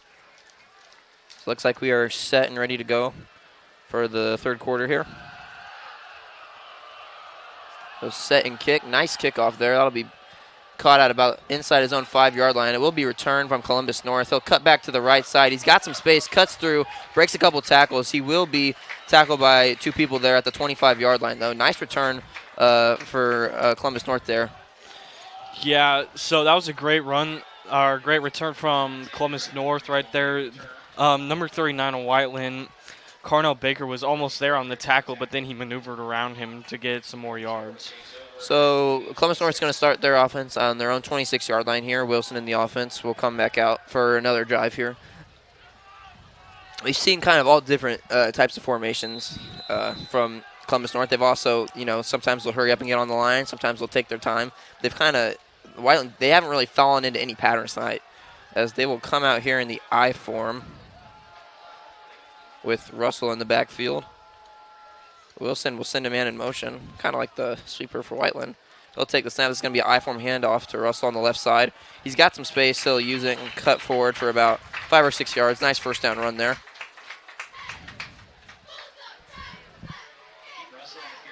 It's a gain of 5. It'll be 2nd and 5 here. Columbus North will get back up on the line in that same I-form formation. Wilson will get under center and send another person in motion. Take the snap.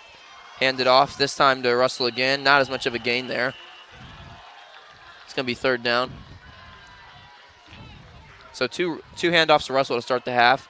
Columbus North has also done a good job kind of eating clock, even on these possessions where they're not scoring. They're eating a lot of the clock of the game, and Whiteland kind of has to hurry, get this ball back, and get some scores. So, yeah, this is third and medium right here. Could do anything here for Columbus North. Like we've been saying, their passing has been pretty efficient. Besides, they just haven't thrown the ball a lot. But we could also see a run here up the middle for Russell. It's going to be 3rd and 5. This will be a play action pass. He's going to roll out to his right. He's got a man over the middle. It's going to be a nice catch by number 44, the tight end there. Going to truck a couple people. That's going to be a huge gain on 3rd and 5 for Columbus North. I thought Wilson might have overthrown him. Nice play by number 44 there to jump up and make that catch. It's going to be a first down and a lot more for Columbus North there. They're going to have that ball at about the 30 and a little bit in front of the Whiteland 40-yard line there. And now they will get back up on the line. Russell in the backfield. Wilson will be under center to take the snap again. He'll take it. This will be a handoff to the left side to Russell. Russell has nothing there. He'll try to cut back, but nice tackle there. Not going to be much of a gain there. It'll be 2nd and long for Columbus North coming up.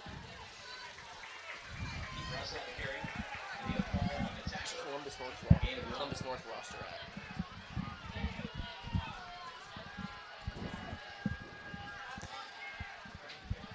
Second down here. Now Columbus North will kind of slow the game down a little bit as they eat up another 2 minutes to start this half. They've just been so good with that to start the night.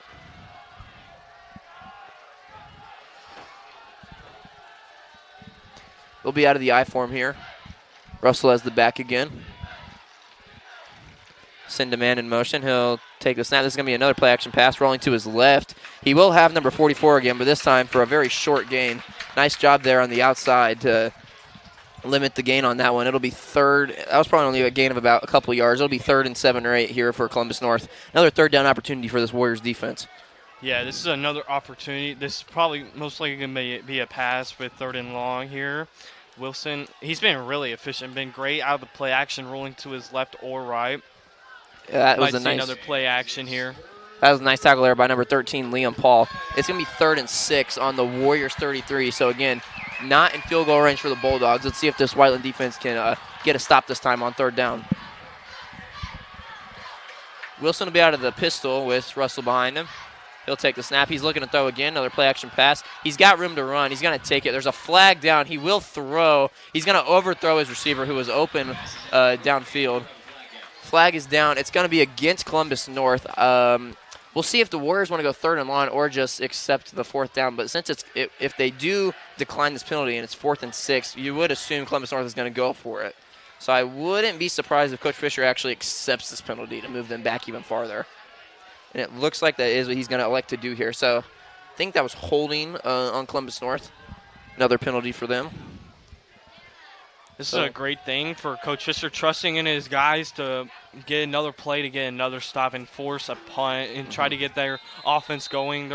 Whiteland's offense obviously been a little bit stagnant, but they are due to score soon with how much momentum they're carrying into this second half.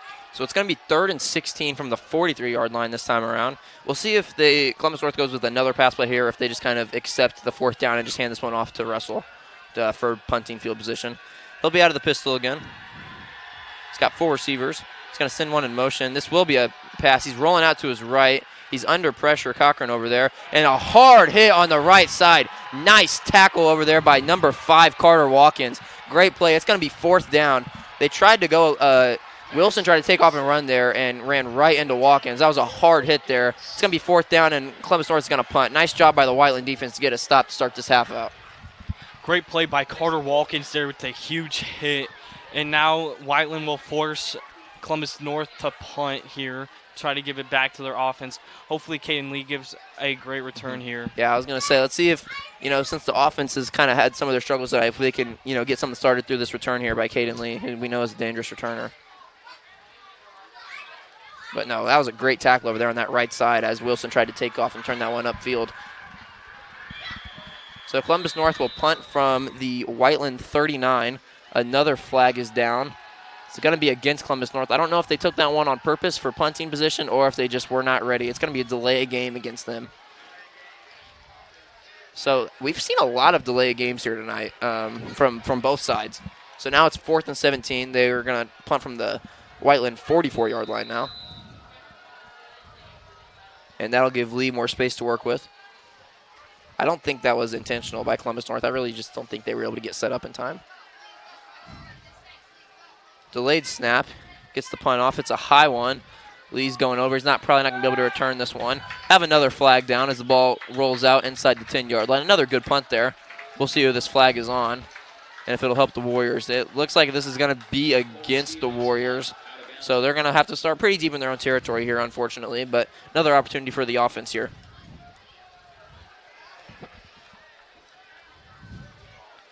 What the Warriors want to see is Ryder Myers getting more comfortable with his throws and his presence in the pocket and stuff. But we might not see that because they're inside their own 5-yard line, and they need to get some run plays out to get out of this position. Yeah, I would expect at least to start this drive some run plays to try and just get, because I mean they're huddling up in their own end zone here. They don't have much space to work with back there after the pretty good punt and then also the penalty.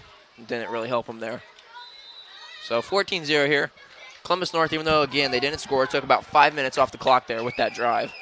Myers will be under center in the I form. Send a man in motion.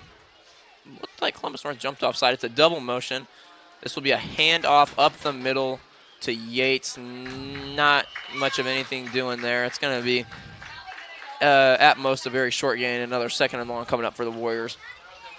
Yeah, we'll probably see this till 4th down is them trying to just get out of this position. Or maybe they might run this play in 3rd down. They try to pass it if they get some yards on this play to keep him more comfortable out of the end zone for safety. I would think that the Warriors are going to try and be aggressive here. I don't think they just want to punt this right back. It's a big opportunity for them, and they, obviously they want to get some points here and not try to have to, come all the way back in the 4th quarter. Yeah. So that was a gain of 1 there, 2nd and 9 on their own 6. Myers will toss it to the left side to Yates. Yates will break a couple tackles and turn it upfield. Still going down the left side. Nice run from Yates there. He's going to get that one all the way down to the 30-yard line.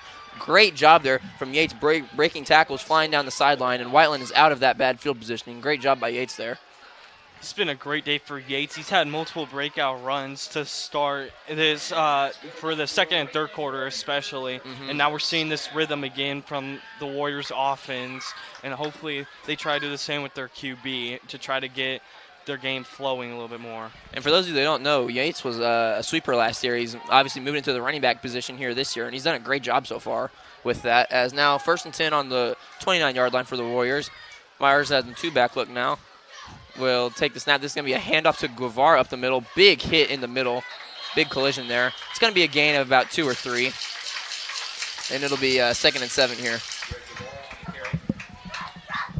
Or sorry, 2nd and 8. Gain of 2 there. So now that, Whiteland's out of their own territory, 2nd and 8 here. Do they go back with, time is ticking here in the 3rd quarter. This quarter's gone by pretty quickly.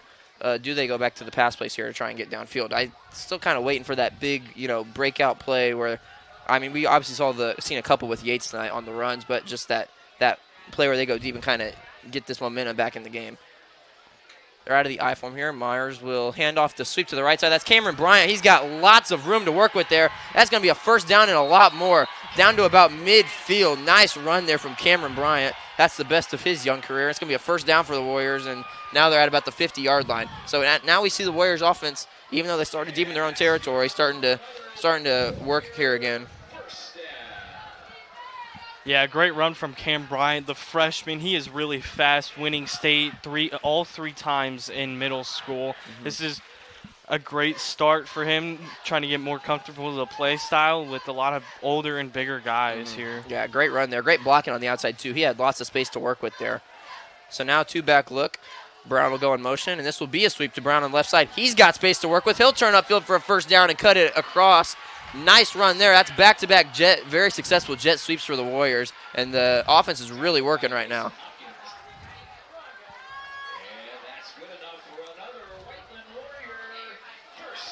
So that was a gain of about 13 or 14 yards there. It's going to be 1st and 10 for the Warriors now on the Columbus North 37 here with just under 6 minutes to go in this 3rd quarter. And obviously the Warriors had that nice drive before halftime, but I would say this is the best drive we've seen from the Warriors offense so far tonight.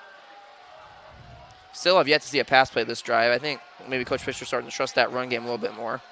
Myers will be out of the I form again here. send Paul in motion. A third straight jet sweep to Paul on the right side. Not as much doing there. Columbus North sniffs that one out. He'll still get a gain of about 1 or 2 yards, but it'll be 2nd and 8 for the Warriors. Yeah, I feel like Columbus North felt like that sweep was going to happen. They've ran like 3 sweeps in a row with Yates and Bryant with huge plays, and now they just like Whiteland just needs to reset on some new plays probably just to like get different flow. Yeah. We saw early when Whiteland tried to run that jet sweep. Columbus North was all over it, but then I don't know if there was maybe a halftime adjustment made, but they did not recognize that those last 2 plays, those last 2 plays for big gains, and then obviously they were able to be on that one here. So it'll be 2nd and 8 from the 35. Myers will have the 2-back look with Guevara and Yates here. This will be another jet sweep left side. That's to Awande Mamani. He's got space. That's going to be a 1st down and more. So 4 straight jet sweeps, 3 of them for huge gains, and another 1st down for the Warriors. The offense is really moving well here. They're going to be into the red zone now. And let's see if the Warriors can get a touchdown here and make this 14-7. Make this a interesting football game and put the pressure back on Columbus North here. Yeah, I think Whiteland's finally finding those weaknesses in the Columbus North defense, trying to use their faster sweepers, trying to get around their corners. Yeah, Coach Fisher must really see something with that sweep right now. He is just going back to it, and it's being successful every single time. They've got the I-form now for Myers. Send Bryant back in the game in motion. This is going to be a handoff up the middle to Yates. He'll cut forward for a couple yards.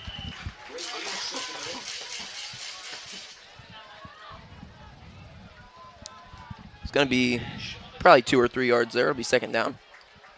2nd and 7 from the 19. 4 minutes left to go in this 3rd quarter. This drive, obviously, for Whiteland started on their own 5. They're obviously all the way down now to the Columbus North 19, and they've taken quite a lot of time off with this drive. I feel like if you're Whiteland, you've got to be thinking touchdown or nothing here. I don't think a field goal is even a thought here, especially at this point in the game. Yeah, with Columbus North's drive being so small, they've used a lot of time. They have to try to get one in the next minute or so. Toss left side to Guevara. He's got some space. He'll cut up field. Nice blocking out there by Yates. Not sure if it's enough for a 1st down, but definitely a good gain. It looks like that is going to be enough for a 1st down, so it'll be 1st and goal for the Warriors here. So the outside running plays for the Warriors have been very successful this drive. The tosses outside, the jet sweeps. Columbus North, they were not getting beat on that early, but now they've kind of gotten lazy out there, and Warriors taking advantage of it. 1st and 10 from the 12-yard line here. See if they maybe go play action pass rollout for Myers here in this situation with all that space on the right side of the field. He'll be out of the I-form again. He'll take the snap, toss it right side to Yates. Yates will try to cut back through the middle. He'll end up actually running on the left side for a short gain. It'll be 2nd down. Only a gain of 1 there. Columbus North was kind of read that one out.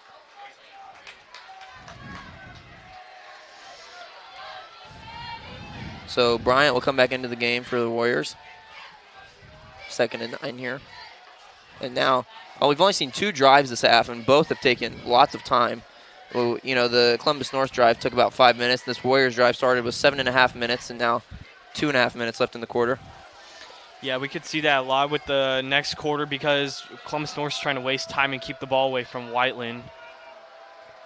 Botch snap there. It's going to be picked up and actually turned into a gain there by number 21, Kyrie McGee there. So obviously that play was not how Coach Fisher planned that one, but nice job, nice awareness there by McGee. Just pick it up and get a gain out of that. It's going to be 3rd and short. He actually gained 6 yards on that play, so 3rd and 3 for the Warriors from the 5-yard line here. Big play for Whiteland right now, deep in Columbus North territory, as this 3rd quarter is under 2 minutes to go.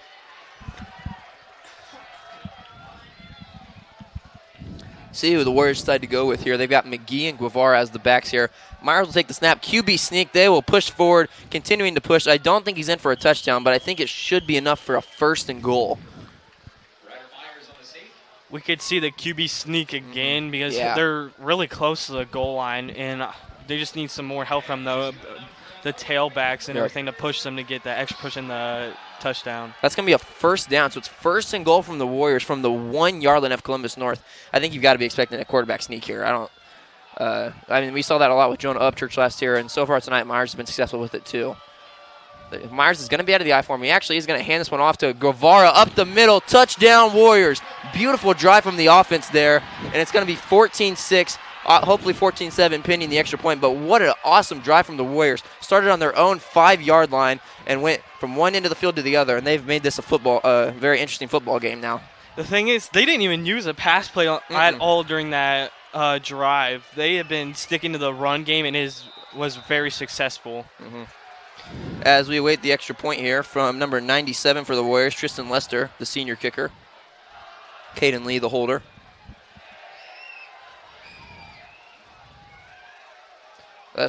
Snap, good. Kick is up and good. It's a 14-7 ball game. This game has gotten a lot more interesting. Quick reminder that this broadcast of Whiteland football on WBSN is presented by JC Bank, the official bank of Clark Pleasant Schools. Also, Whiteland Athletics would also like to thank Bailey and Wood for their ongoing support. Bailey and Wood Mortgage Lenders, proud sponsors of Warrior Athletics. So 14-7 here now, minute 28 to go in the third quarter. But, I mean, that's got to be encouraging for the Whiteland offense there after seeing a drive like that, after some of the early mishaps. That was a great drive there from the Warriors to make this an interesting game. So we look at the replay here. A little handoff to the right side to Guevara. I think Columbus North was expecting a QB sneak there. I think that kind of caught him off guard. Yeah, I would have too. Whiteland's been successful on their QB sneaks so far to start the game, and I would have guessed as well if they were going to go for it because how successful. But the Whiteland tricked their mind and decided to go with the run with Jared Guevara. So now that the Warriors have made this one 14-7, this upcoming drive is going to be huge for the Whiteland defense to see if they can get this hot offense back on the field here before the fourth quarter.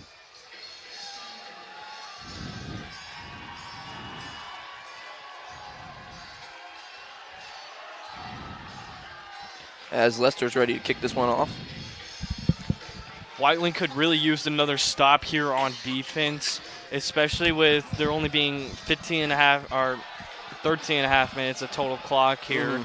Yeah. And they've been so efficient on the run games, they could do that again, try to waste that clock so Columbus North doesn't get it back again in the fourth. Another nice kickoff from Lester. That's just going to go out of the back of the end zone. It's going to be a touchback. And Columbus North offense now with a little bit of pressure is going to have to go back out on the field and perform. As this Whiteland defense, obviously if you can see right now, motions are high on the Whiteland sideline. They're pumped up. They're ready to go. And I think that just that touchdown drive, I think that's gotten them going. That's kind of what we were waiting for, that big kind of breakthrough moment. And I think that could maybe open up a little bit of a comeback here. Yeah, and their defense also got a rest, probably the longest they've gotten so far this game. Now they're going to be more energized and going to be more on point on the defense against the wide receivers and tight ends. Yeah, so after that long touchdown drive, this defense is going to be well rested, ready to go for Wilson and Russell in this Columbus North offense that has been successful at times tonight, but I think the Whiteland defense overall has done a good job. You know, obviously last year Columbus North scored 49 on us. They've got 14 with a minute 28 left to go in the third. As Wilson will be out of a two-back look here. First time we've seen that tonight. He'll hand it off to number 13 on the left side, who does have space. He's going to cut that upfield for a nice gain. Tackle over there by number 32, Jaden Fowdy for the Warriors, but that is going to be enough for a first down. So nice little left side handoff to start the drive for Columbus North. As we see them go back to that run game once and again. It's kind of been their bread and butter here tonight.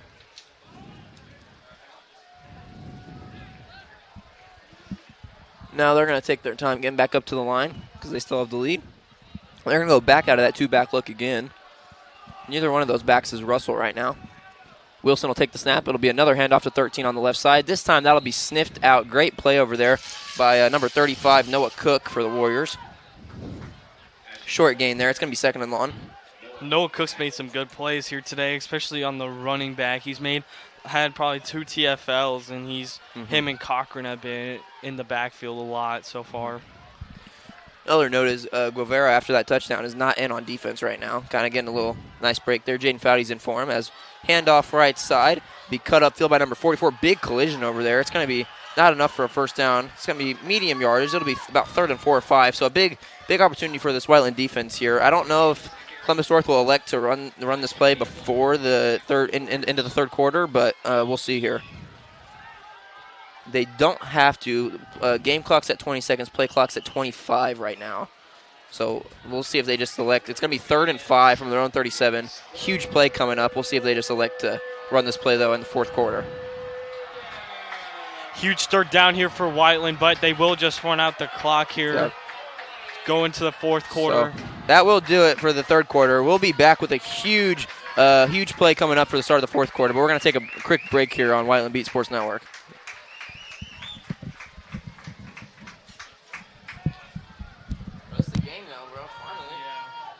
Is JC Bank the official bank of Clark Pleasant?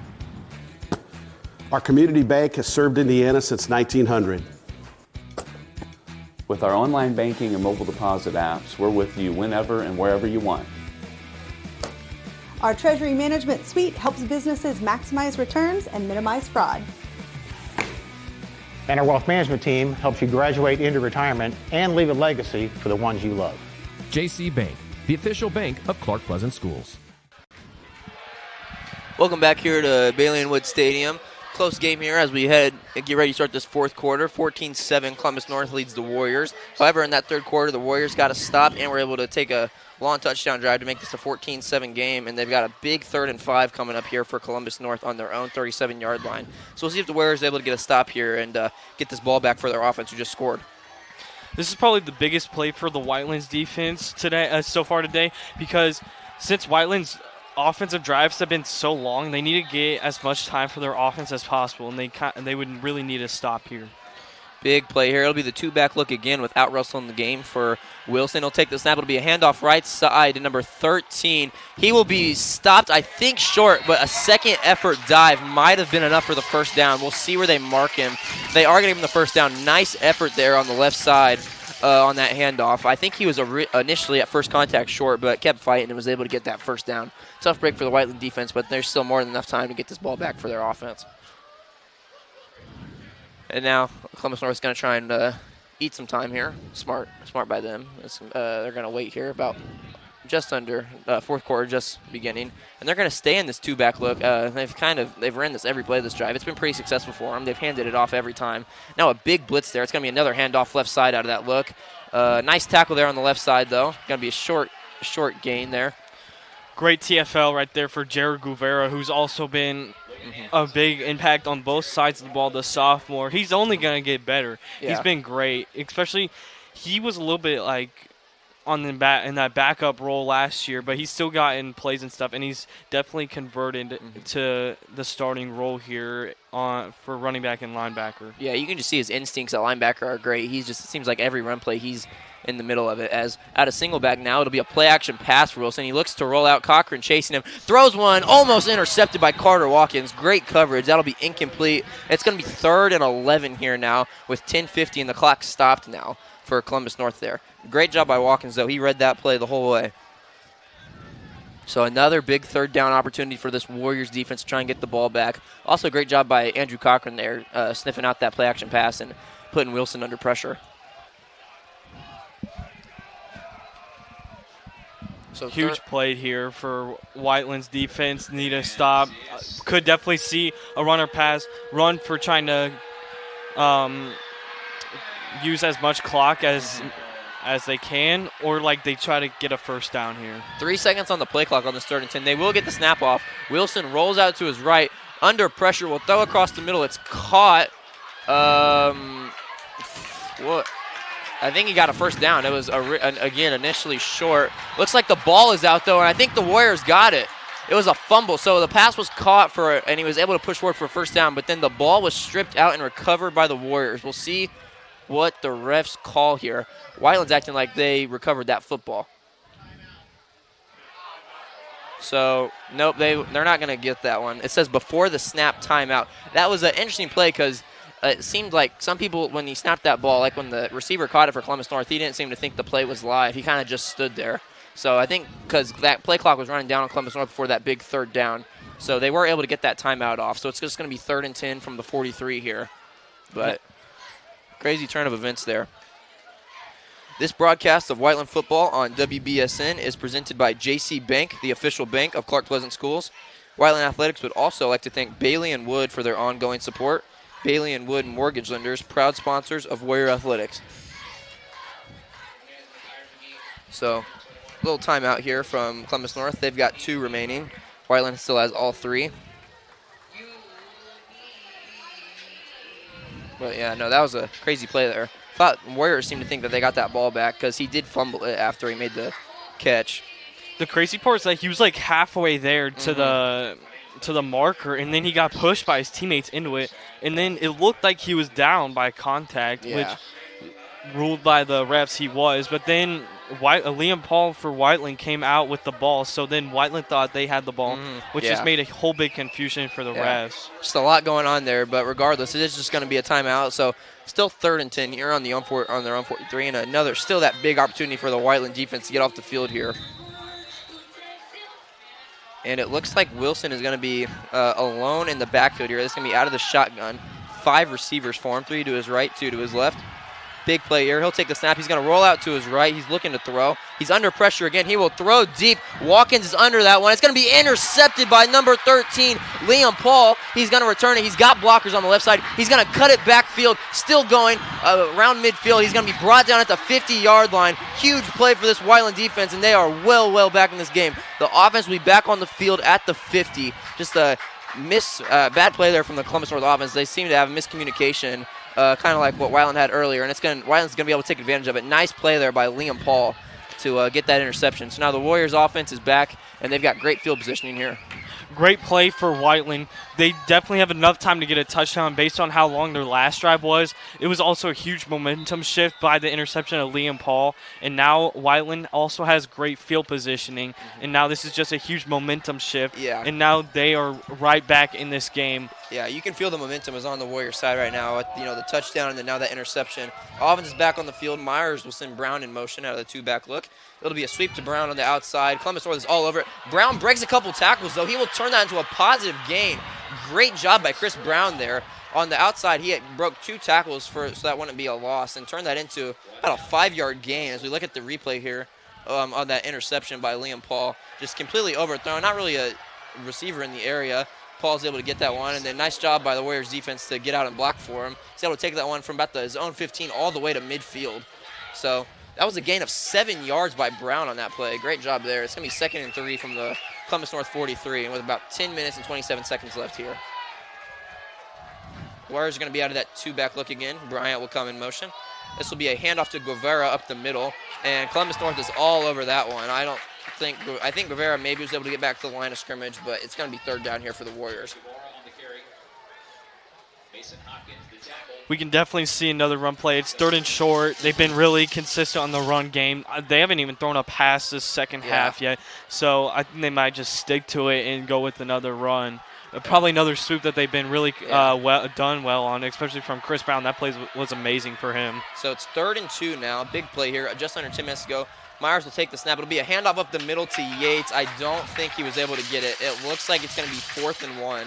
And now a big decision up and coming for Darren Fisher here is decide if he wants to go for it. I assume he will, given just the flow of this game and how much time's left. Looks like Yates is down and injured right now, though. So going to take a little injury timeout here for Yates. Yeah. He got clobbered up. It looked like there was 2 or 3 guys on top of him there. He is able to get up there, though. I'm not sure if there was a timeout on the field or just an injury timeout. It still shows just 3 timeouts for the Warriors on the scoreboard here. So it is going to be 4th and 1. That was a gain of 1 yard. This is a huge play up and coming for Whiteland. I was kind of thinking maybe that 3rd and 2, you haven't thrown a pass play all half. Maybe you catch them lacking. You don't even have to really throw it on that play, even just a rollout with Myers. You might have just enough space just to run for that 1st down, because that's really the most important part now is just to get that 1st down and keep this drive moving. Yeah, exactly. Like this would be a perfect play to do it, but it's obviously 4th and 1, so you would most rather want to run the ball and give it to where you've been your best at tonight. Huge play coming up here. 9:40 to go, 14-7. Columbus North leads. It's going to be 4th and 1 for the Warriors. They are going to go for this. They're going to have the 2-back look with Guevara and Yates. Myers will be under center. Maybe we see a QB sneak here. Really, Coach Fish can go anywhere here. And we're going to have a false start there. Myers wants to send the sweeper in motion, and it's going to be a false start there on number 32, Jaden Foudy. It's a little bit of miscommunication, so that's going to set the Warriors back 5 yards. It's going to be 4th and 6 now. We'll see if Fisher still wants to go for it. I assume he will, but that might obviously change the play call. Now that it's 4th and 6 instead of 4th and 1. So another tough break there for the Warriors, but they can still make up for it here with a big 4th down conversion. They're still in Columbus North territory as Myers is going to come back out. They are going to go for this one. Clock ticking here. And we'll see what Coach Fisher decides to go with here. A huge play coming up. Play action would be a great idea here. It's going to be out of the I form for Myers. He will take the snap. It is going to be a rollout. He's rolling out to his left. He's got space. Not really a man open. He's going to try and run, and he's not going to have anywhere to go there. It's going to be a turnover on downs, and Columbus North will take over with about 9:04 left here.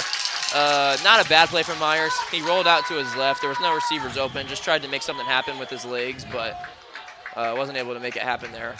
And now it looks like there's a player. I think that's Myers down. He might be cramping. Because, I mean, he didn't get injured on that play. I think when he was going to run back, he might have started to cramp. Yeah, and the trainer's holding his leg. I think he cramped up there, so. Now we're seeing Whiteland's defense coming up with need to come up with some big plays again, try to get it back in that offense. We saw that last drive with Liam Paul with the interception. The defensive line just collapsed on Wilson, and then it just led him to throw a bad ball right into Paul's hands. Yeah, so it's going to be another big drive for this Whiteland defense. They're going to have Columbus North's going to have the ball on their own 47 here, so not terrible field positioning for the Warriors. They're not really, backed up in their own territory here. Only 9 minutes to play, though. Whiteland still has all 3 of their timeouts, so Warriors are still definitely in this game. It's just a tough break there on that 4th down. As Myers seems to be okay, got him. He's on the sideline now, and Wilson in the offense will come back out.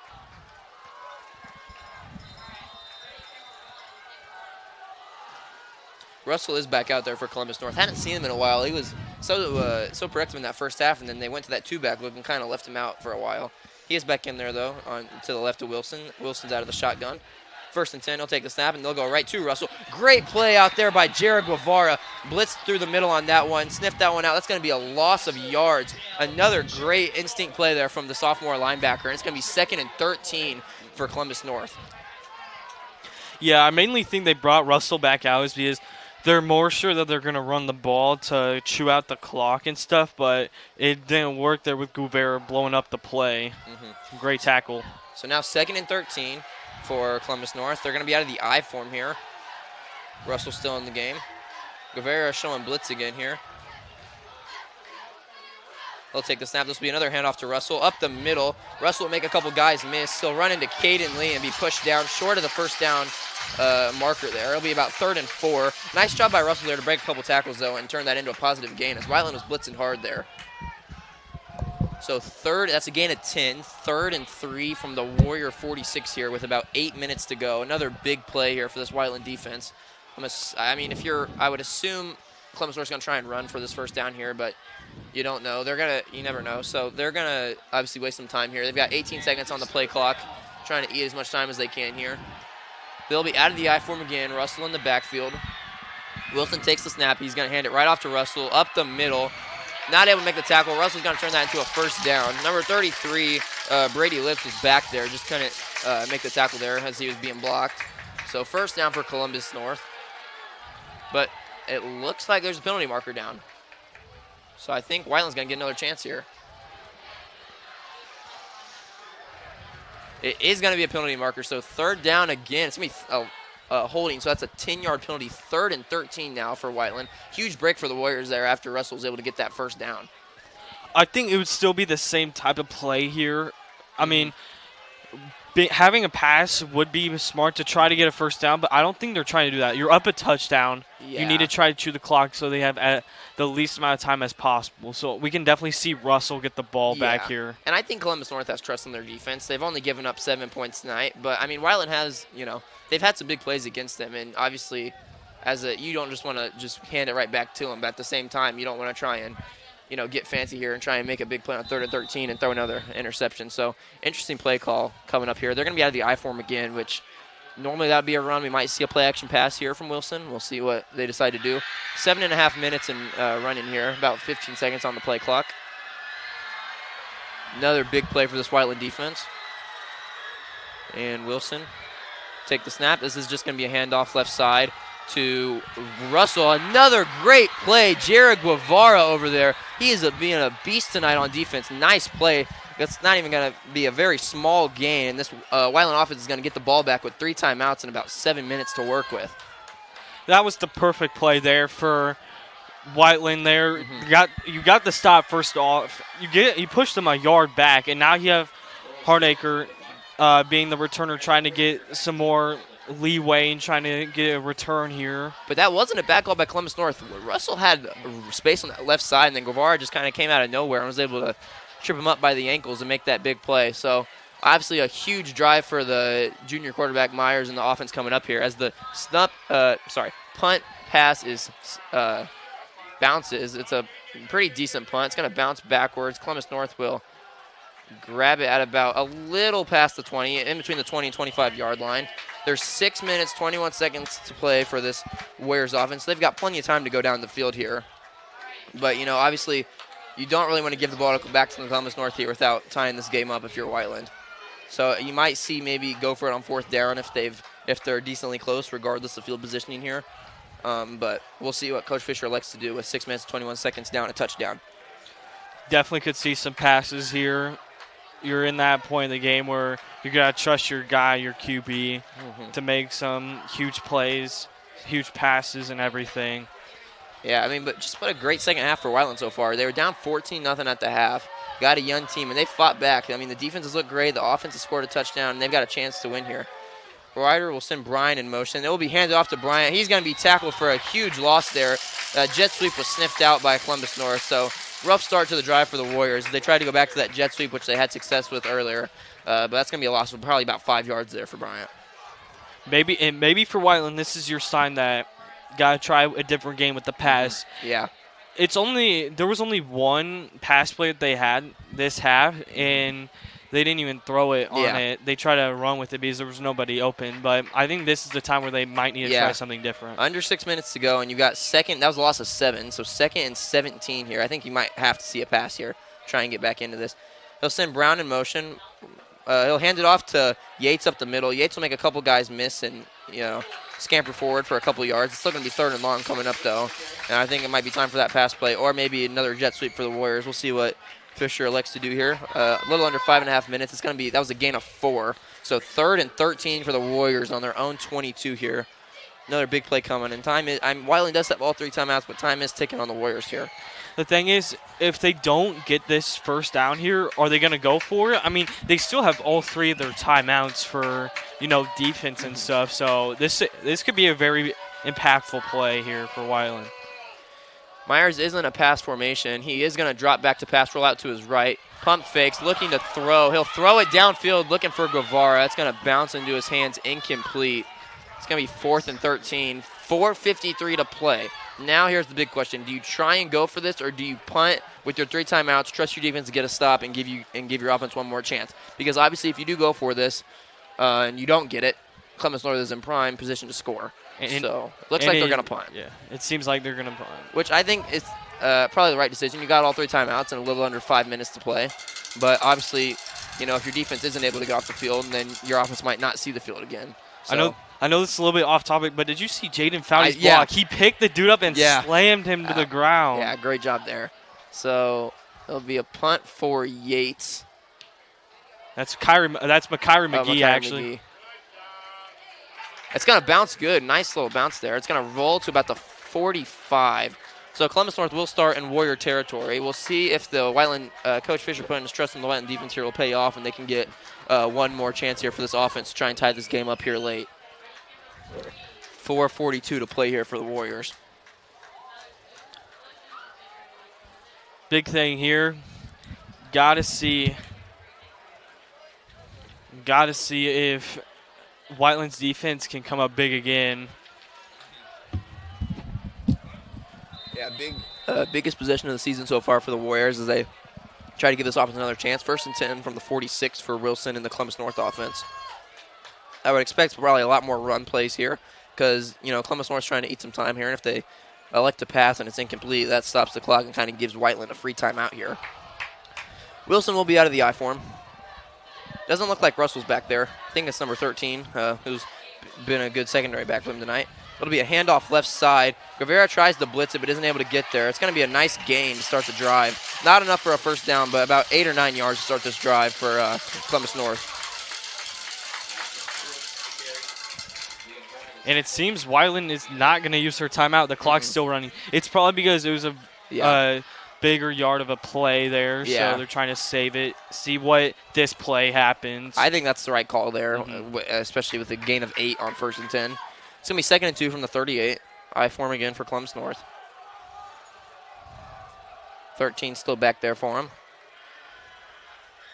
They'll send 18 in motion.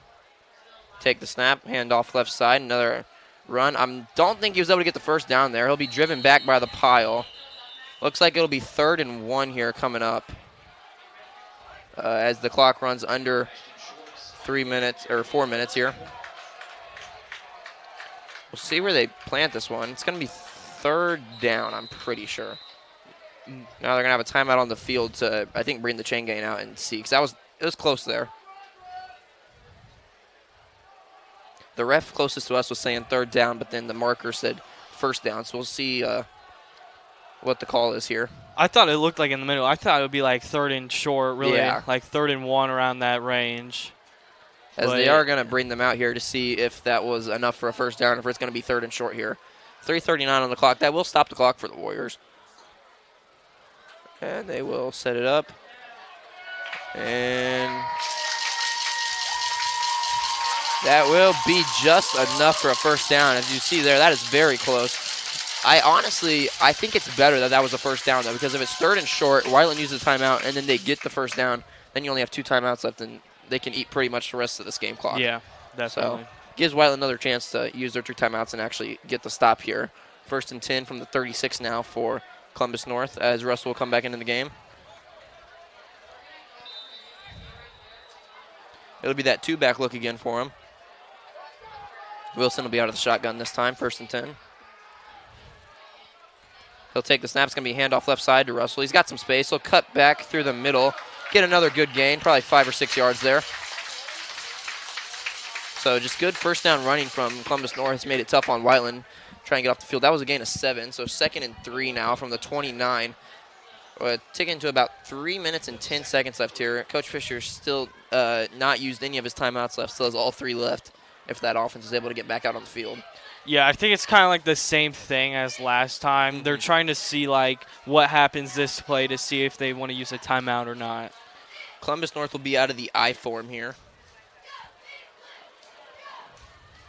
Wilson trying to get him to jump off sides.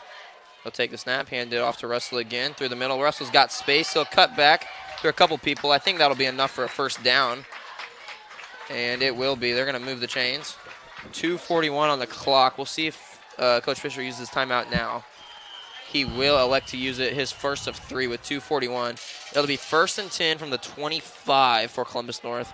So now this Whiteland defense kind of on their backs here. They're going to have to get a stop here pretty soon, or else Columbus North's going to be able to run the rest of this timeout, and that offense won't get a chance to tie this one up.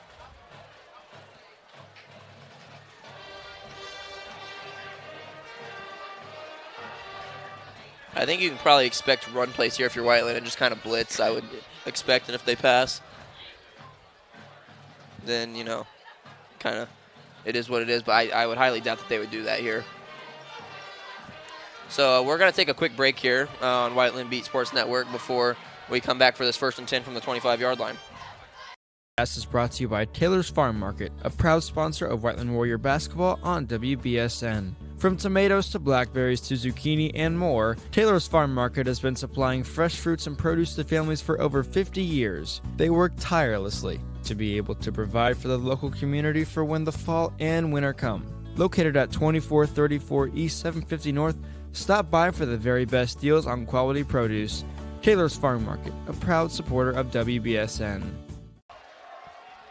Welcome back here, 1st and 10 here at Bailey Wood Stadium, 2:41 to play. Wilson under center out of the I form. It'll be another handoff up the middle to Russell. This time ball is out. He fumbled, ball's out. I think the Warriors are able to recover there. We'll see who got on it. Maybe not. Maybe not. It looks like they're saying the ball was down. Or that the runner was down before he fumbled the ball. No, it is Whiteland football. They're going to rule it Whiteland football. Huge break for the defense there. And the offense is going to get one more chance with 2 minutes and 25 seconds and 2 timeouts. Nice job there. It was a very short gain by Russell, but they were able to jar that ball free and jump on it. It's going to be Whiteland football here. So one more chance for the Warriors. Down 7 with 2:25 to play. great play there. I wasn't able to see who was able to knock that ball out, but nice job by the Warriors there to also have the awareness that that ball was out and to jump on it. So one more chance for Ryder Myers in this offense, 2:25. We'll see if they elect to try and pass their way up the field with very limited time and only 2 timeouts. And they are going to be on their own 18 to start this drive, so they're going to have to go 82 yards. I believe they still have the 2-minute warning, right? So they have. I'm not sure, but I don't think they do 2-minute warnings in high school. Okay. That makes sense. Wires is going to look to pass here. He's got time. He's going deep, looking for Hardacre. That pass is going to be incomplete. Great coverage there from number 33. Nice effort from Hardacre to make that play. It was kind of a 50-50 ball there. It will fall incomplete. Not a bad play call there. Myers had plenty of time to throw that one and put a good ball up there for Hardacre to try and go get. So that's incomplete. 2nd and 10 from the 18 still. And that takes 7 seconds off the clock. 2 minutes, 18 seconds to play. And we'll see what Coach Fisher goes with now. Now with this much time left, I think Whiteland's in the we're going for it on 4th down, regardless mode right now. Yeah. I don't think there's any way they're going to punt it if it's 4th down. So this is going to be the last chance for the Warriors to try and send this one to overtime. They don't have enough timeouts to use all them on defense. So 2nd and 10, Myers will be out of the 2-back look now. It looks like Columbus North jumped off sides there, so that's going to be another nice little pick for the Warriors. That'll give them 5 yards to work with.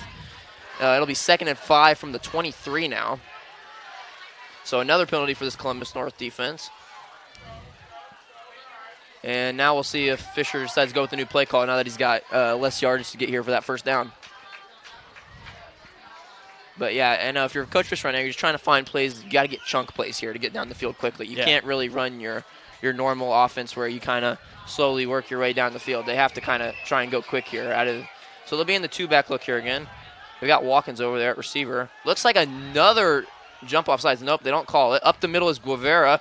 He's going to break a couple tackles and dive forward for a 1st down and more up to his own 35-yard line. Nice call there. That'll be a gain of 12. 2:14 to play. The clock does stop while they move the chains, though, so that'll help out Whiteland as they are hurrying right now to get back up to the line of scrimmage. Fisher's not going to use a timeout here as we are approaching 2 minutes. I'm 99% sure they don't do 2-minute warnings, but we will see. 2 minutes. Yeah, there's no 2-minute warning, so they got two timeouts and under 2 minutes to play here. Myers, they're going to have to hurry out of the I form here again. Bryant will come in motion. It'll be a double motion. And back to Bryant on the right side. He's got some space. He's not able to cut it upfield, though. Beautiful tackle on the right side there from number 11 for Columbus North. And I think Fisher's going to use a timeout there after that big loss of yardage. Could definitely see a pass here. Yeah, now it's going to be a loss of 3. So 2nd and 13 from the 31. They've got 1:43 to play, and I think 1 timeout. Yes, that was a timeout there from Whiteland. So big opportunity here for the Warriors. I just feel like, 1:43, probably going to start seeing some of that play action stuff. I don't know how many pass plays, the Warriors have, but we have seen a couple of different versions tonight. Yeah, totally agree. Got to see, they've been working with the play actions a little bit, even though it's been a little bit stagnant. They've been doing a lot of run plays and stuff, so definitely need to see if that would work out. Yeah. There's a lot of different ways that Coach Fisher can go here. It's 1:43 to play. And the nice thing with that timeout is they are able to kind of, even if they can kind of draw up a play here, because they got a minute timeout on timeout here. So it doesn't have to be something that was, in the playbook originally when you're trying to get, these big yardage gains here. Yeah. So now on their own 31, they only have that 1 timeout left now, though. So I'm assuming Fisher's going to try and save that one until the very last second here, because when you have no timeouts, that's very dangerous place to be in. You got to keep running nonstop. Myers is going to be out of the I form again here. He'll take the snap, another play action pass. He's got plenty of time to throw. He'll step up in the pocket. He's going to try and run, makes a man miss. He's going to have space for a 1st down, and he will be able to get out of bounds and stop the clock. Nice play from Ryder Myers there, the young quarterback, able to evade the tackler and get a 1st down. So 1st and 10, that does also stops the clock, which is huge for the Warriors with only 1 timeout left. 1:35 to play. It'll be First and 10 for Whiteland on their own 45 now, so a gain of 14 on 2nd and 13 from Myers there. Great job by him. Yeah, this has been a pretty successful drive so far. They still been a little bit questionable on the pass plays. They can't find anybody open there. The corners are really stepping up compared to what it was last year. Yeah. This will be a halfback toss right side to Guevara. Doesn't have much there. He'll kind of slip there and pile forward for about 3 yards. And now Whiteland's got to get up and hurry. 1:20 left and counting, and they're not going to use their timeout here. It's going to be 2nd and 7 from the 48-yard line. Warriors are still in the huddle here, but they're going to have to get going here. 1:10 now to play. As Myers will get back in the one-back look with Guevara. Take the snap. It's going to be a reverse on the other side. Cam Bryant is going to get that one.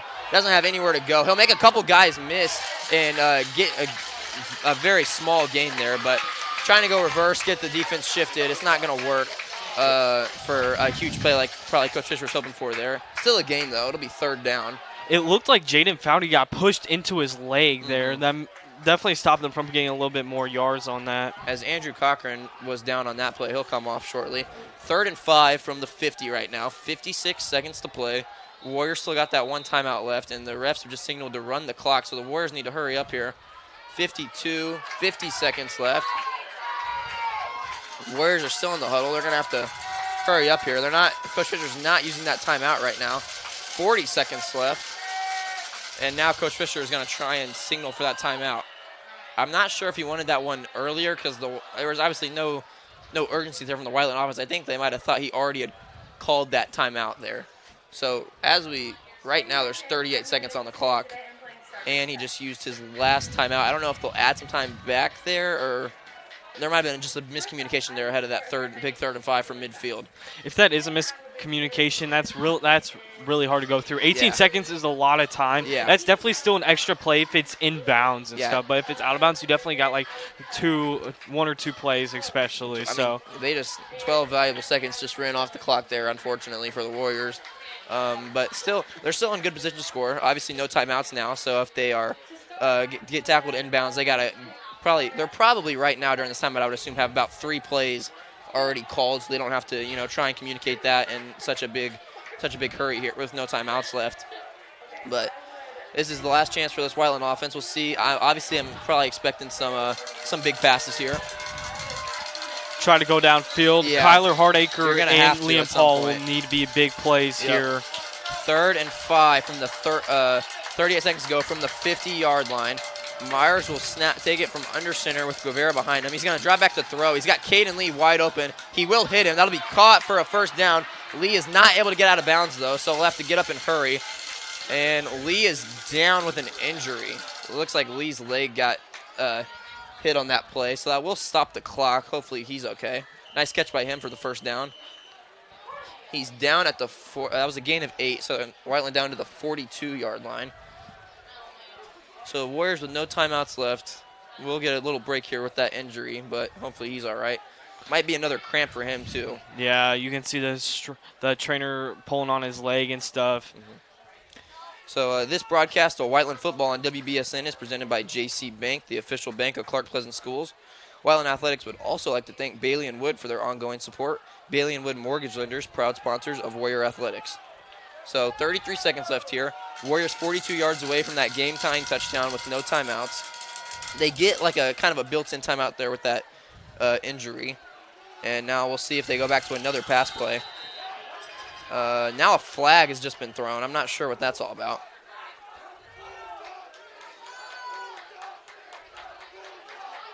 That's going to be on Whiteland. I'm not sure what that was for. Maybe a delay of game or something.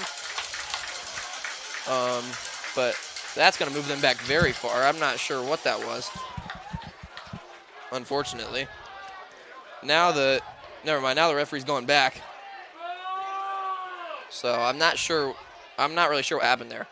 Looks like they're going to put the ball back on the 42-yard line. So. Maybe it was like a false penalty or something like that. Know. So 33 seconds now.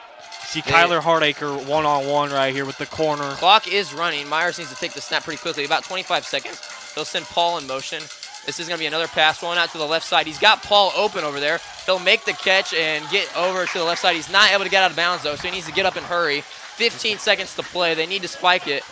12, 11, 10 seconds. Whiteland needs to get set up. 9, 8, 7 seconds. We're only going to have time for one more play. 6, 5, 4, 3 seconds. Myers takes the snap, fakes it. He's going to have to just go deep. One play left. Throws it over to Paul, and he's going to fall down. That is how it is going to end. Columbus North is going to win the season opener here, 14-7. Tough break there at the end for the Warriors, and Columbus North wins this opener. Saw a lot of promising things from the Warriors tonight. Just unfortunately weren't able to get it done there at the end with a couple of miscommunications with the new team. But overall, good job from the Warriors as they unfortunately lose this one tonight, 14-7. Thank you for watching on Whiteland Beat Sports Network, and we'll see you next time.